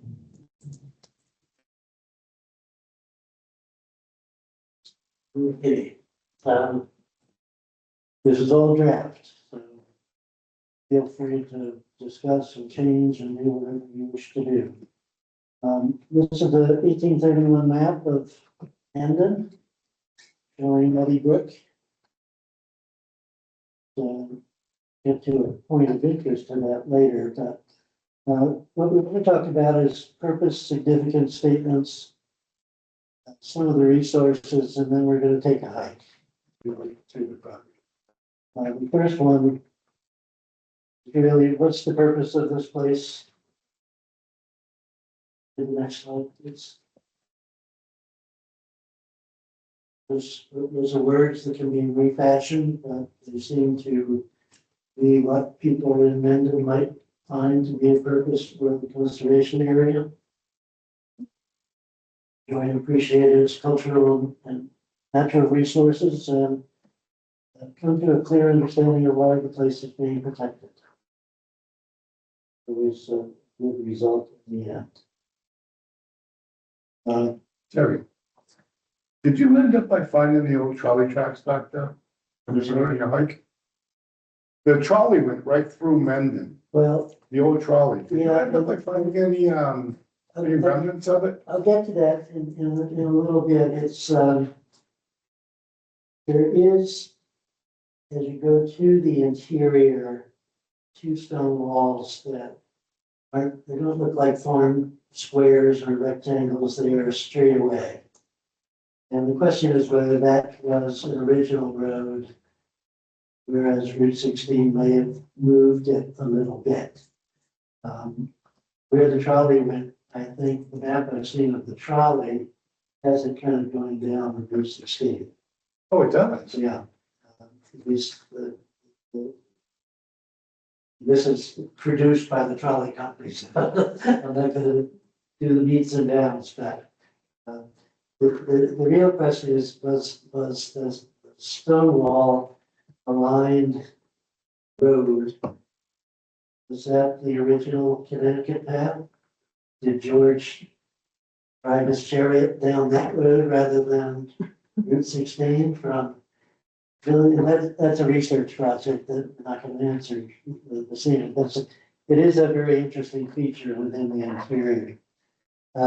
Why is Buddy Brook significant? It's got agricultural land. It tells the story of the segment of agricultural use in this community, the orchard, and probably preceding agricultural activities in the interior. It contains a lot of neat stuff in the interior. Wetland, upland, transition areas. It actually can tell a rather interesting ecological story. It also provides kind of an interesting place because it's kind of the northernmost area of the town. And it's, if the glaciers came down from Milford over the hill, Muddy Brook would have been one of the initial places in Deposit places. that the glaciers hit. So there is the ability on the site, with some of the resources that are there, to talk about how Mendon's landscape today really is attached to its original glaciation coming down through town. You can get some understanding of this site, may not be the best site in town, but the story could begin here as to how the landscape of this community was formed. And I'm not giving equal weight to these themes. Probably the natural resource component would be a larger component than the agricultural and relational. There's just resources are not that large to do that. I'm going to take you on the trail. Here's the parking lot, which is right across between the bank and close school. That's the paved area. That's where we parked. As you can see, Carl, it's the original alignment. I recognize We that. were walking the same kind of pathway. You're looking toward the woods left and as you begin the trek, you're crossing the first field. The surface parts. And you are going through that gap in the classic stone wall. That you can't see because it's all vegetation right now. But during the winter and fall seasons, that is a really neat stone wall to walk through. We go on. You leave the stone wall and you're walking in the second field. And you're headed down toward that group of trees. The entrance is right, probably third of the way in from the left. That's your entrance pathway into the woods.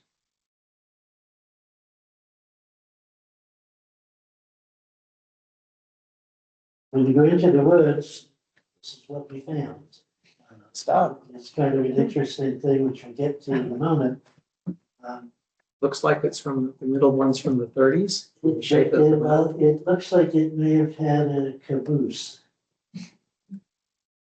Rumble seat. Oh, Yeah, well, 30, this looks like a 30s. And a large iron box, the tub over there on the right, obviously is still serviceable.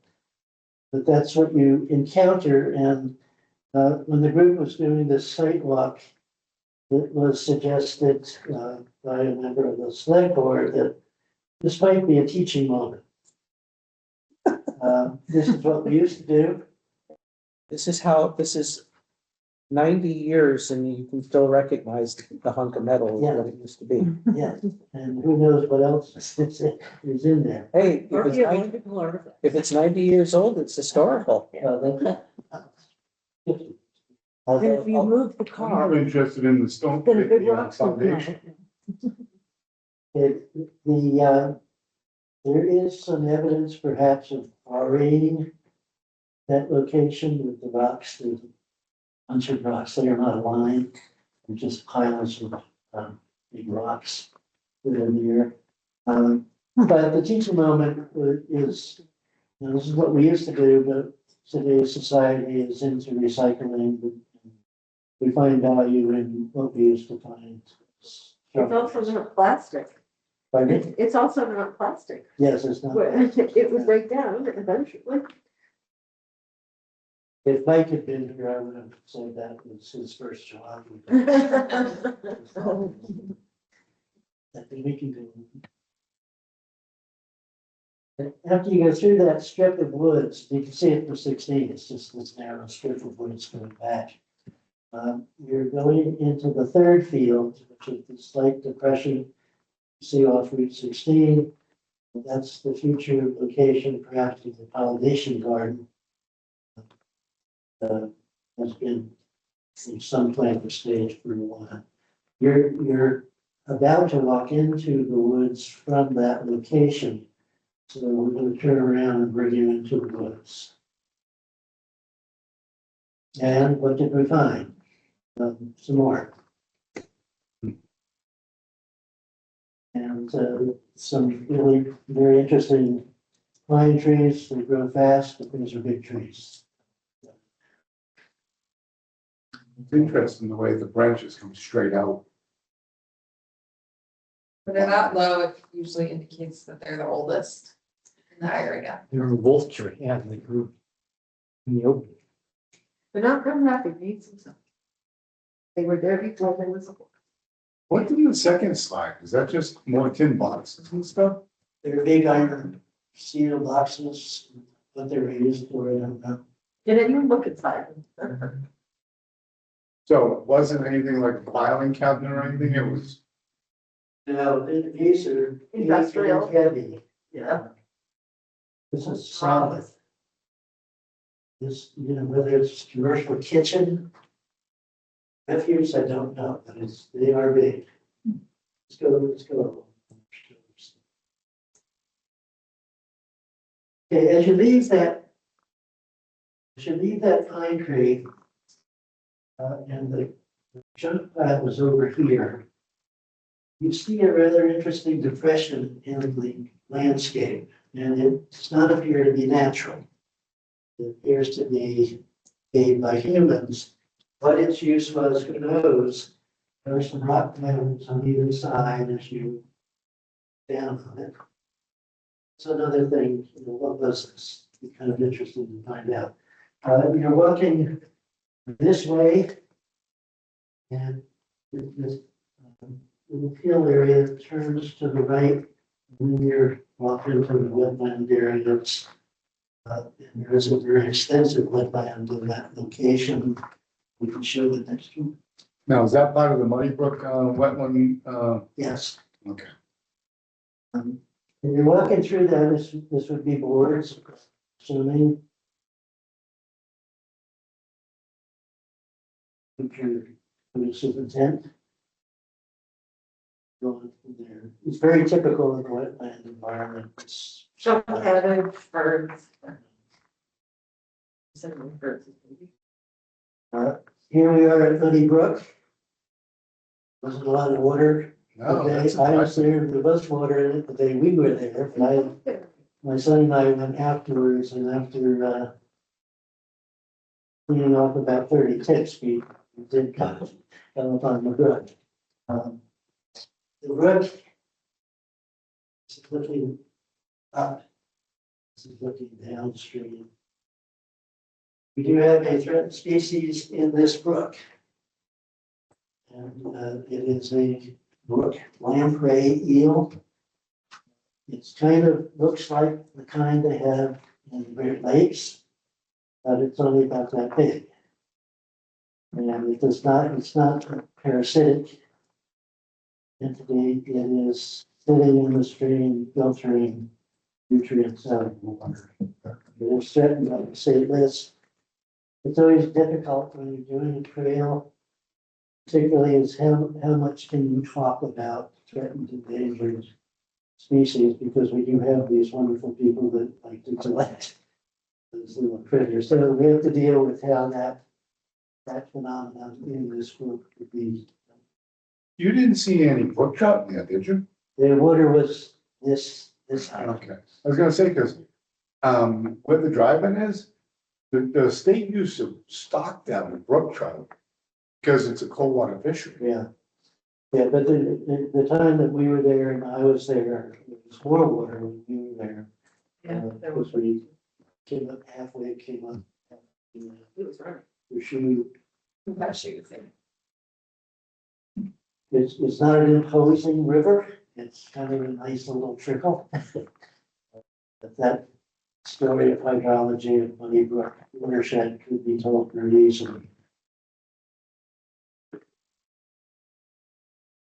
This is where the bridge is going to cross over this direction. I think we all decided at that point on the field trip that a lot of us were tired and this would be a good place to rest. So that would also be a very good location for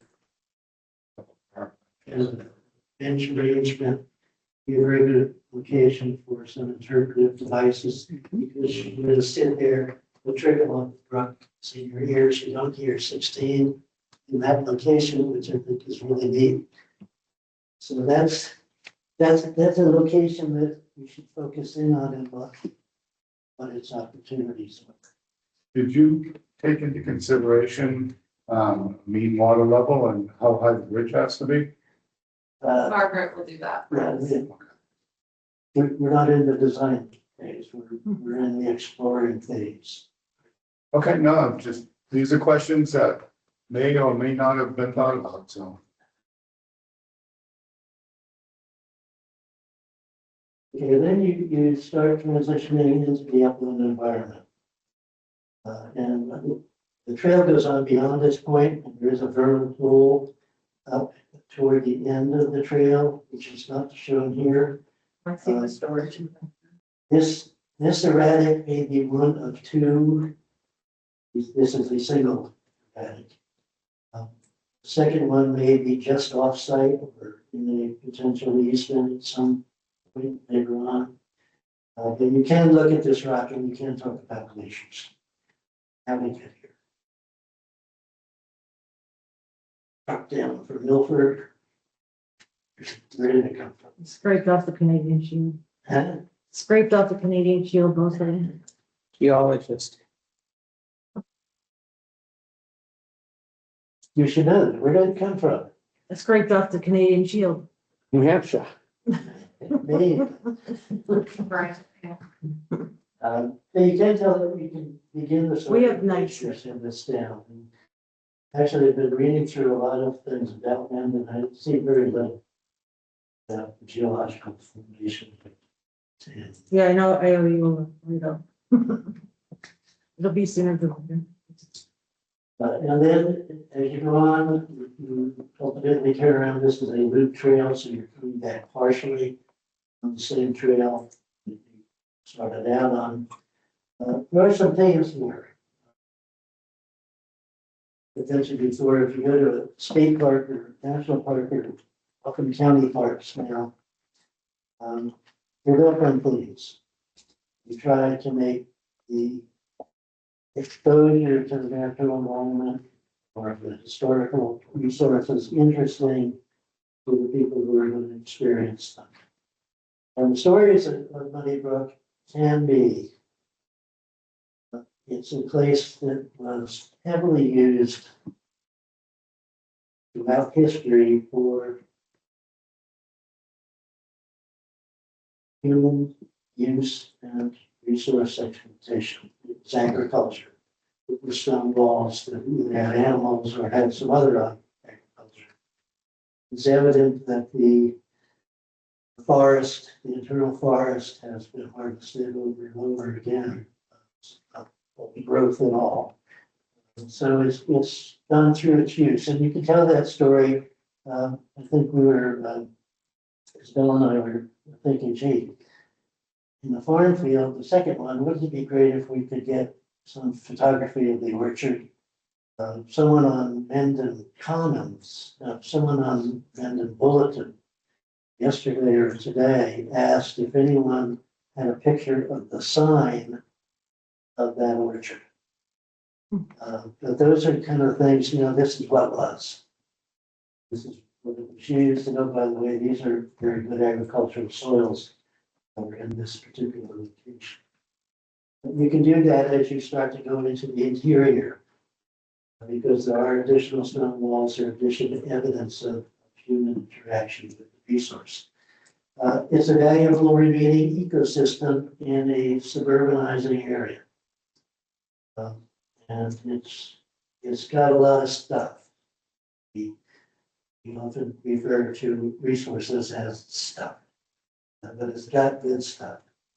It's got the ability to convey the knowledge of what a wetlands environment is, all of the wetlands in our society or generally, and it has all kinds of vegetation that we can play with in the sense of providing an understanding.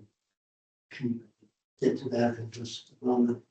And then there is the glacier story that could be told here. It's not going to be the gigantic part of the story of this conservation area. But it is.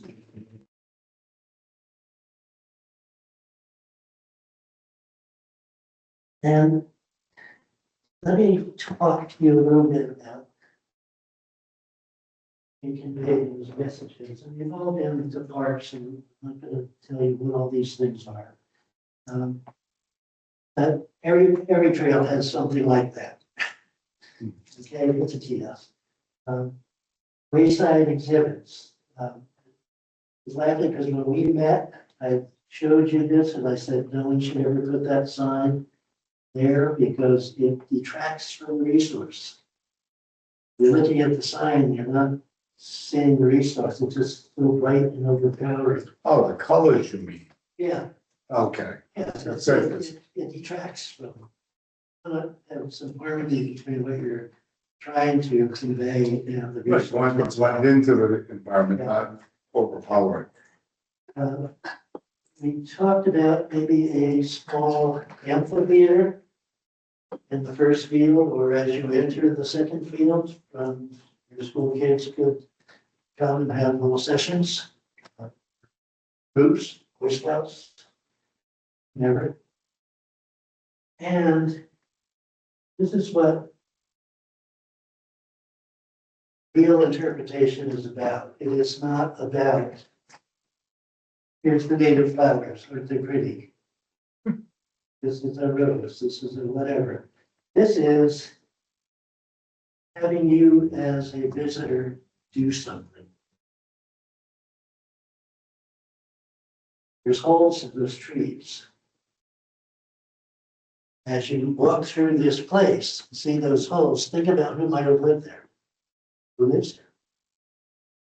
It's trying to bring the visitor, the hiker, into the environment as an actor rather than just a reader. If we can do that in certain ways, it could be very interesting, particularly for younger people to actually explore the woods and be given a task to perform. On a daily basis. Go find out about nature, go find out about history, go find out. Go on. And that's where we are. Guess the real question is whether you find the value in the themes, or do you think one or more of them are crazy? Whether you think that naturally they come together and might provide a really nice experience for a hiker, either from Mendon or up the road in Milford who comes down to discover conservation area in this town that has some messages for it.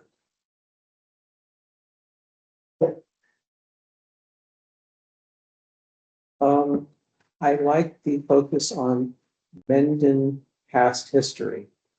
If you can say, Mendon had a fruit orchard. Here's the signs we see of it. Mendon had a trolley running out to the lake. Here we see signs that may have been it.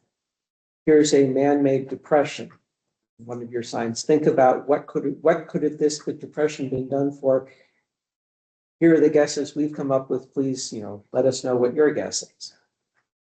So I think focusing on the Mendon history, and then you can go backwards 10,000 years and say glacier history. This is a giant glacier. It's been sitting here for 10,000 years. Before Carl. Yeah. I agree with that. Things. Yeah. I think there is a good, real lot of room for natural resource understanding. Yeah. This location. Town meeting just voted to spend several tens of thousands of dollars on, in a couple of months, there's going to be the historic weights and measures. There's going to be more historical documents in here. So I think there's going to be a growing interest in history of Mendon. And this project can tie into that, especially if we get the Mendon Historical Society is open one day a month for a half a day. If we can get them involved in helping out with this kind of thing. The linkage may be human use, recovery, the beginning. That's kind of what you're doing. The recovery story of that manipulated landscape is also part of Mendon because you've got a lot of it. But I think the key is going to be something we don't yet have. And that's solid information focus there. And I'm not sure, I'm going to suggest it's not attainable. I think it is. We could go back to the orchards, to the aerial photos, to the 30s and pick all of that up. It's when you get to, did George ride his chariot down this part, or was he over there by the bridge? We don't know that. He's looking for Connecticut paths. Well, they all go by the town. So that leads you to think 16, we have been tradition that way. The last that came in at an angle. And they came up Main Street. That's the front of the tavern. Between the tavern, there's the gas station. The tavern's not on 16th, but that's. All stations. We'll have to discuss all three. In 1925, Having bypass. A TV mart. Came up Bugle in and 1965, they redid, Route 16. But the question is whether we totally reaching the line of. Right, that's what I'm saying. You may be able to talk to, the high school Department of Transportation and get the original maps from them for Route 16, which then might give you some more insight into where it was. But it's quite striking and encourage you with green stops. Through the jungle down there right now, continue to see the stones. Go look at that road. It's like in the back of that doorway straight on in the front of this building, stone walls on both sides, so it does look like a transportation route rather than. But that's where we are. And I think the next thing that we would probably suggest that we do once we get a little research done is we need to have the vehicle to expose to this at some point. I don't think I want it to be this is the fait accompli as well. You decide with this, that's what it's. This is a thought. Usually we have the Mendon Fair in the fall. Would it be something that we could put some pictures up and get some public awareness and maybe you'd be able to get some public involvement at that point too. And People could I bring think pictures. we need a place for the public to come and did I like that part. That idea, here's my idea. Yeah, it's a little 10 by 10 pop-up tent, with a 8-foot table in there and a little bit of memorabilia and knowledge. The town administrator, Jeremy Stoll's putting out a regular town newsletter, stuff that's happening. The newsletter and the common article. Yep. I think they remain interested. You can make a Facebook page. Okay, You can make a Facebook page about it. yeah, we could do that too. So I have another question. At some point, there's going to be a conversation about how accessible the trail is going to be.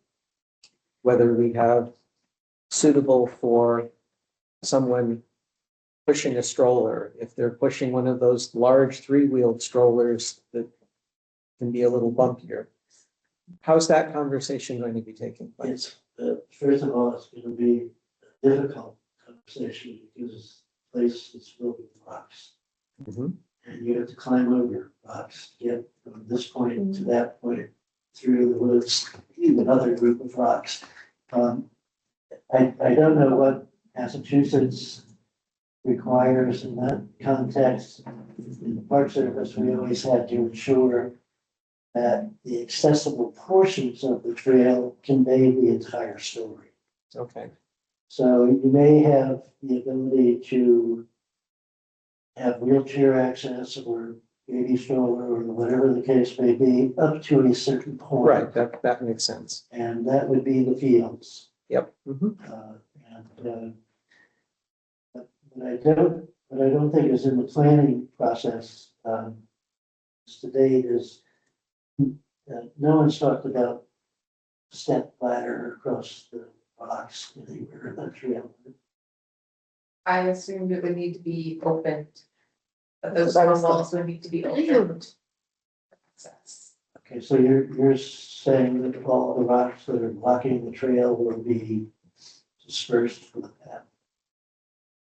I'll need to read the grant requirements. I mean, it could be a step ladder, I guess, but I think it's. Because we're also gonna have to have some sort of equipment get down for the bridge with those materials, whether it's small, but those will need to get through. So I do think there'll be some heavy machinery to remove you can deal with the accessibility issues, but you're not gonna get pure accessibility. I know. Yeah, it won't be ADA. Oh, I compliant. agree, but I remember from when I was working with the teachers at the middle school, they were talking about this trail, they wanted to be able to have the severely handicapped kids in a wheelchair. But then in this part, they would have just people walking on it. So that's why I'm sensitive to exactly how much accessibility are we going to pay for? Yeah, and it's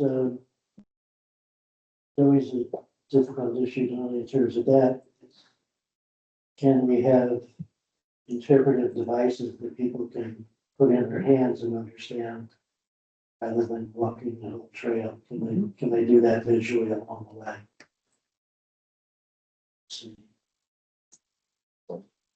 But it's an interesting place. I was more impressed walked it the first time than I thought it would be.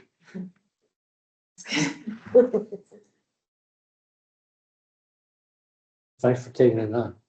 Nice job, really nice job. Thank you, Terry. Thank you for taking this under your wing and all the other members, making sure that this comes to fruition. Any other questions?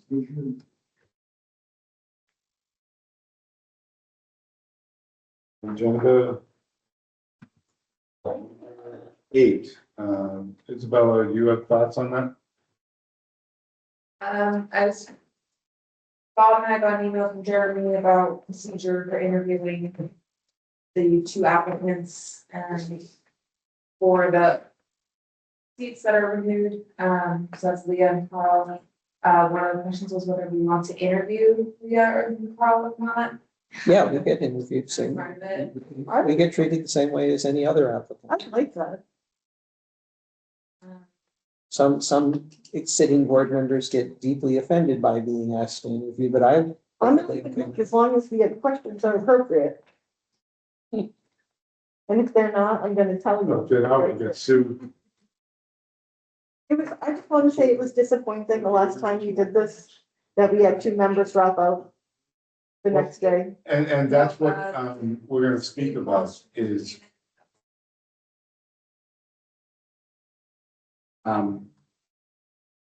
a good suggestion is that interviews be held one person at a time with no other members, no other candidates in the room at the time. So that it's individual questions to individual people that aren't allowing the other candidates to get a pre-screening of questions and therefore have extra time to think about their answers. Well, I think my point was that the questions that were asked to certain candidates were not appropriate. So I don't know if that would help.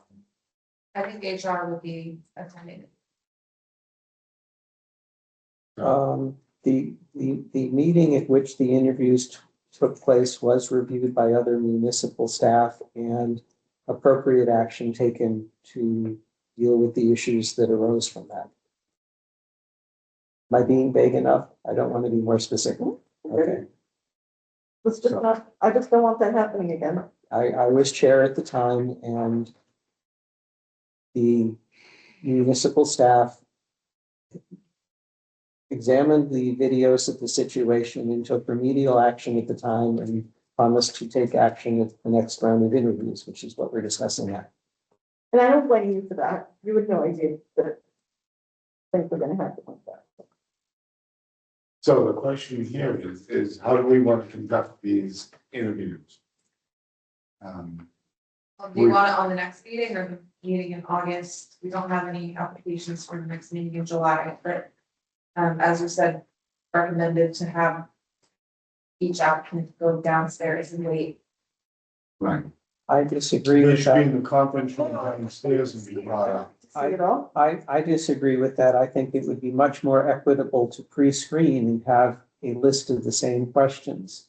When I was doing hiring for my business, when my wife is I think doing the point candidate is that- searches, all of the questions are asked, the same questions are asked to all applicants. Correct. I think the point was that the applicant would then hear the previous candidate's response and could tweak their response based on that. Right, so the theory is, put them in the conference room downstairs and invite one up at a time so that they're, and it is a public meeting. If they want to, they can go online and see how this plays out, but not the night that it happens, so. How are you going to stop me from bringing up the meeting on my phone? Is it is it live That was feed? Jeremy's suggestion. We are streaming our video live. If you make me go down in the conference room, I will take my phone out and dial into the Teams call and I will be able to listen to it. So no, that doesn't fly. How can you stop Jeremy it? said it. How can you stop them from seeing it, even if we hold them separate nights? Still a public meeting and they can see it. I also think each candidate should be able to take a minute and tell us about themselves. If you're more concerned about it, then have all the. You guys are off topic here. The thing that is trying to be discussed here is the fourth candidate shouldn't hear what the first three said. Okay, so here's, He has, or she has a better understanding of how to answer the question. okay, here's my alternative. You get all four candidates and question number 1, 1, 2, 3, 4. Question number 2, 2, 3, 4, 1. Question number 3, 3, 4, 1, 2.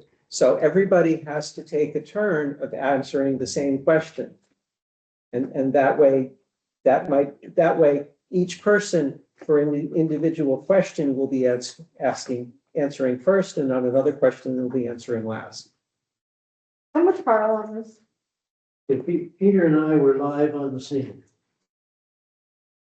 Same, the same.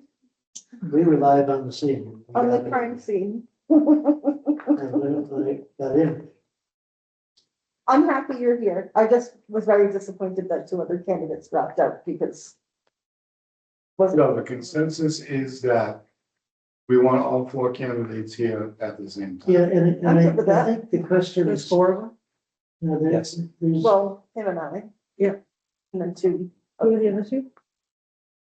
the questions can't just be, are you retired? Do you have time to do all this? Those can be questions, but not basic ones. I'd like to ask people about how what their knowledge is of what the commission does, and whether they have concerns or see new opportunities for the commission to pursue. That's not a standard, you know, how many years experience you have in this, and you know what plans are and stuff like that. It's more draws them out in terms of how they react as a commission. I actually think that if you reviewed some of the past meetings, when we had the candidates in here, I mean, we know these guys, but the other candidates, we already asked them those questions and they answered. So they should answer them the same way, but maybe they'll have a different response. I will not be asking questions this time because I'll be answering them, but I would recommend that you I'd like to ask questions. People.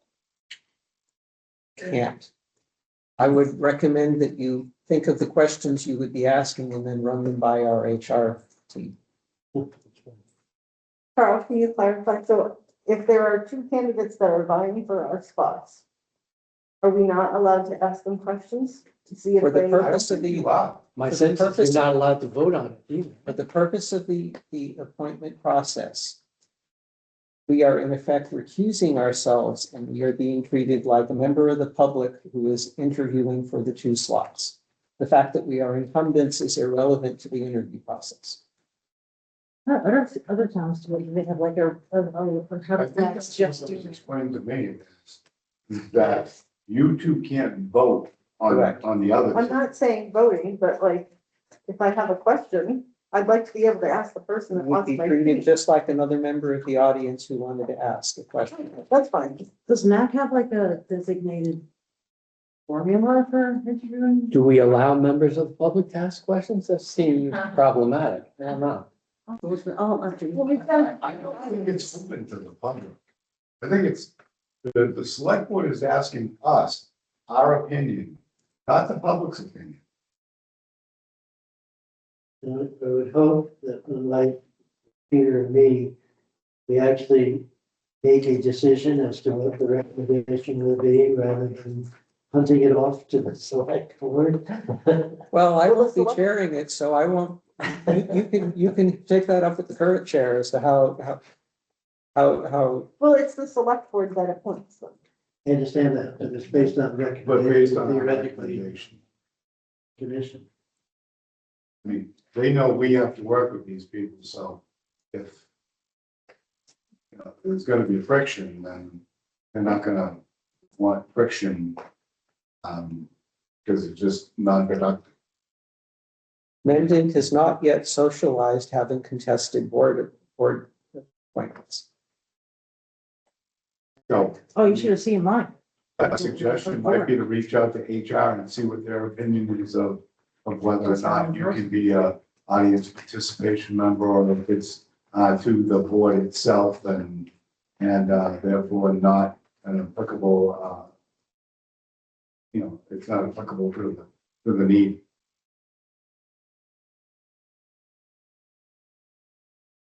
But it is our understanding that, both Leah and Carl not vote. Correct. And it takes 2, 3, 4, it takes the majority of 4 as usual. The outcome from the interview process is that the commission will prepare a report to the select board with the recommendation. It is perfectly okay for that recommendation to say, we split right down the middle. 2 of us wanted this, 2 of us wanted that. I'm more concerned about, yes, we all voted for an individual. You should be able to recognize that individual. Jeremy suggested a motion for each seat. Now, and that doesn't have anything to do with chair or vice chair. That's just for the 2 seats that will. Reorganization later.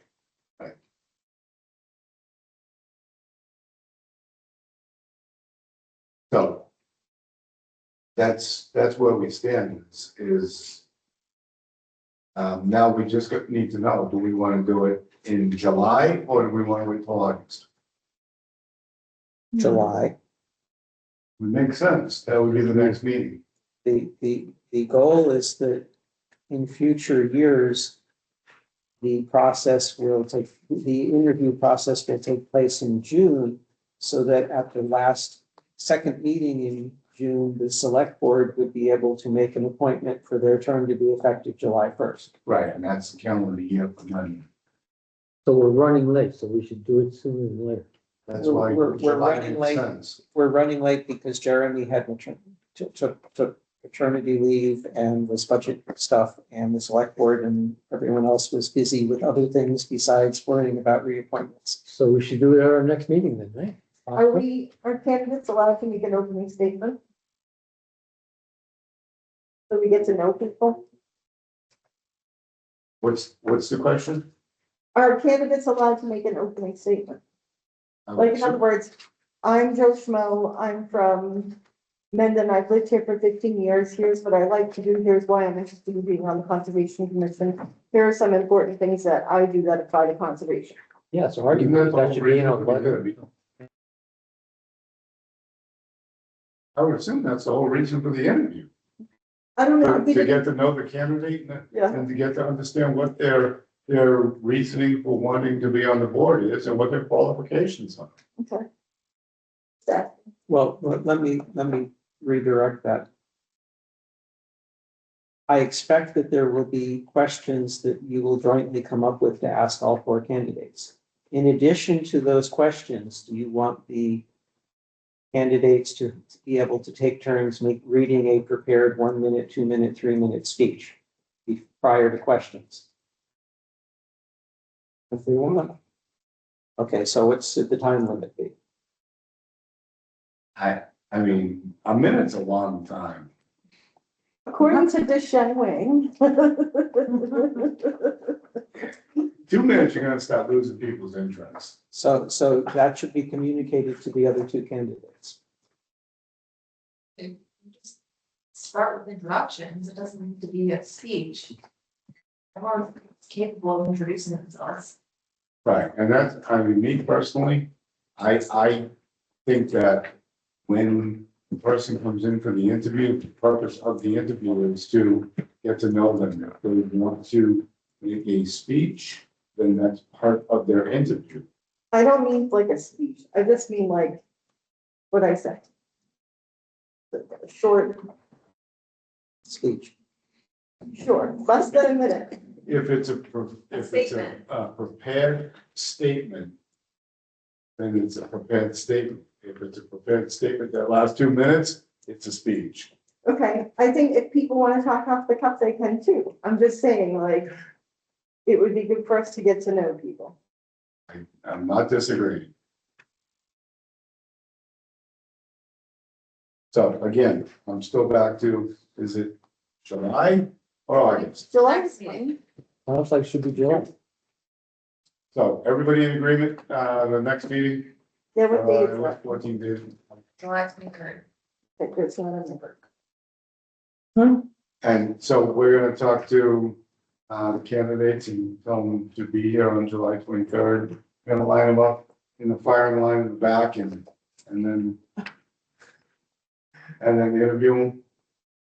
We'll want to get 4 chairs. We're getting both noise canceling headphones and putting it on. The cone of silence. That's a thought. Noise canceling headphones, you can't hear the questions. Although Jeremy is suggesting that And then all Carl, candidates go down. you can watch that all you want, unless you got, the hearing impaired software. You're not getting anything out of it.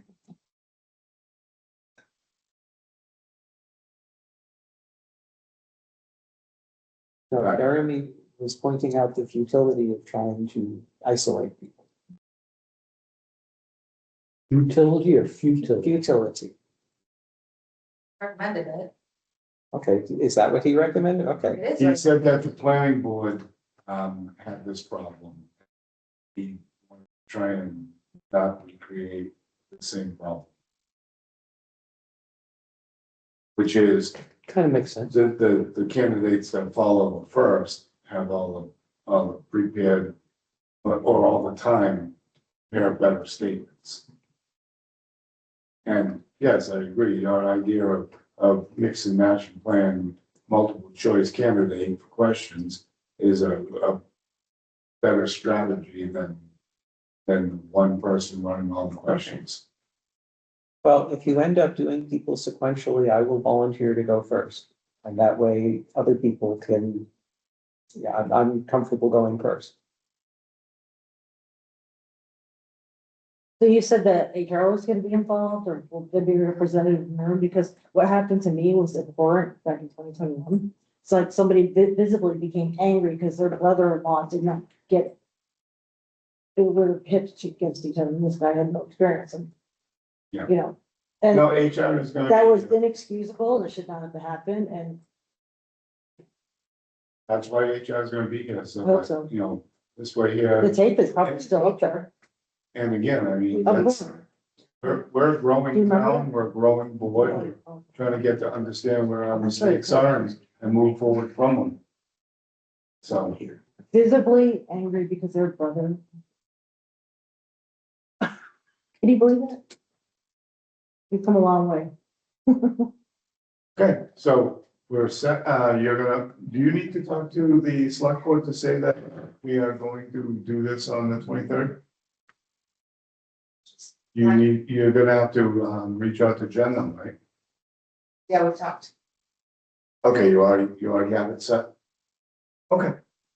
Then we'll plan on the 23rd. All right, so we're all good? Someone say what all good means? We have Moving on. Interviews. we have a criteria. How's that? Interviews will be on the agenda for next meeting. Do we have a list of questions or are we supposed to work them up? Submit You them? can send them to me and have them, if you want them vetted by HR first. Okay. I just didn't know. Yeah, good job. Updates? Next do a coding test too, right? So, no. To make it harder for Carl, you could schedule in 15 minutes apart. Updates, Bob and I went to 4549 Oxford Road. They did hydro seeding and the landscaping plants and the trees in the stream, and then they've taken out the temporary crossing on the right-hand side. And the other access road has been stabilized and hydro seeded, so no action on top for foreseeable future. If they have the grass growth and success with the trees, they'll be applying for a COC, but almost all the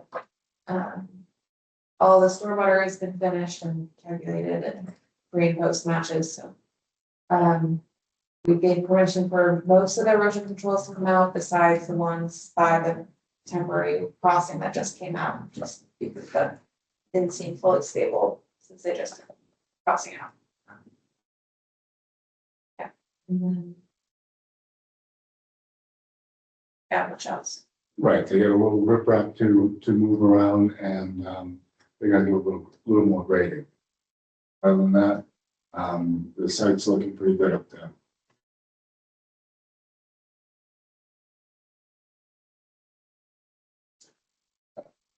I did not get the chance to go to the Lake Nipmuc Association. I was out of town, so I don't have an update on that. Peter, land use? Meeting next week. Anything interesting on the agenda? Something about the campus here. Be critical.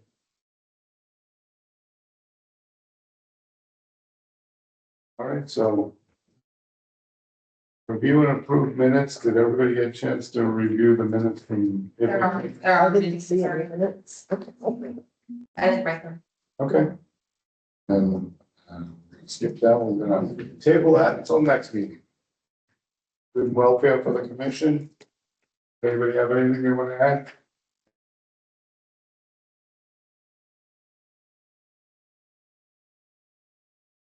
Motion to adjourn. No, you gotta do items not reasonably anticipated within 48 hours. Nothing? Okay. Peter, Motion to adjourn. Second. motion's been made and seconded. Any discussion? No, just not debatable.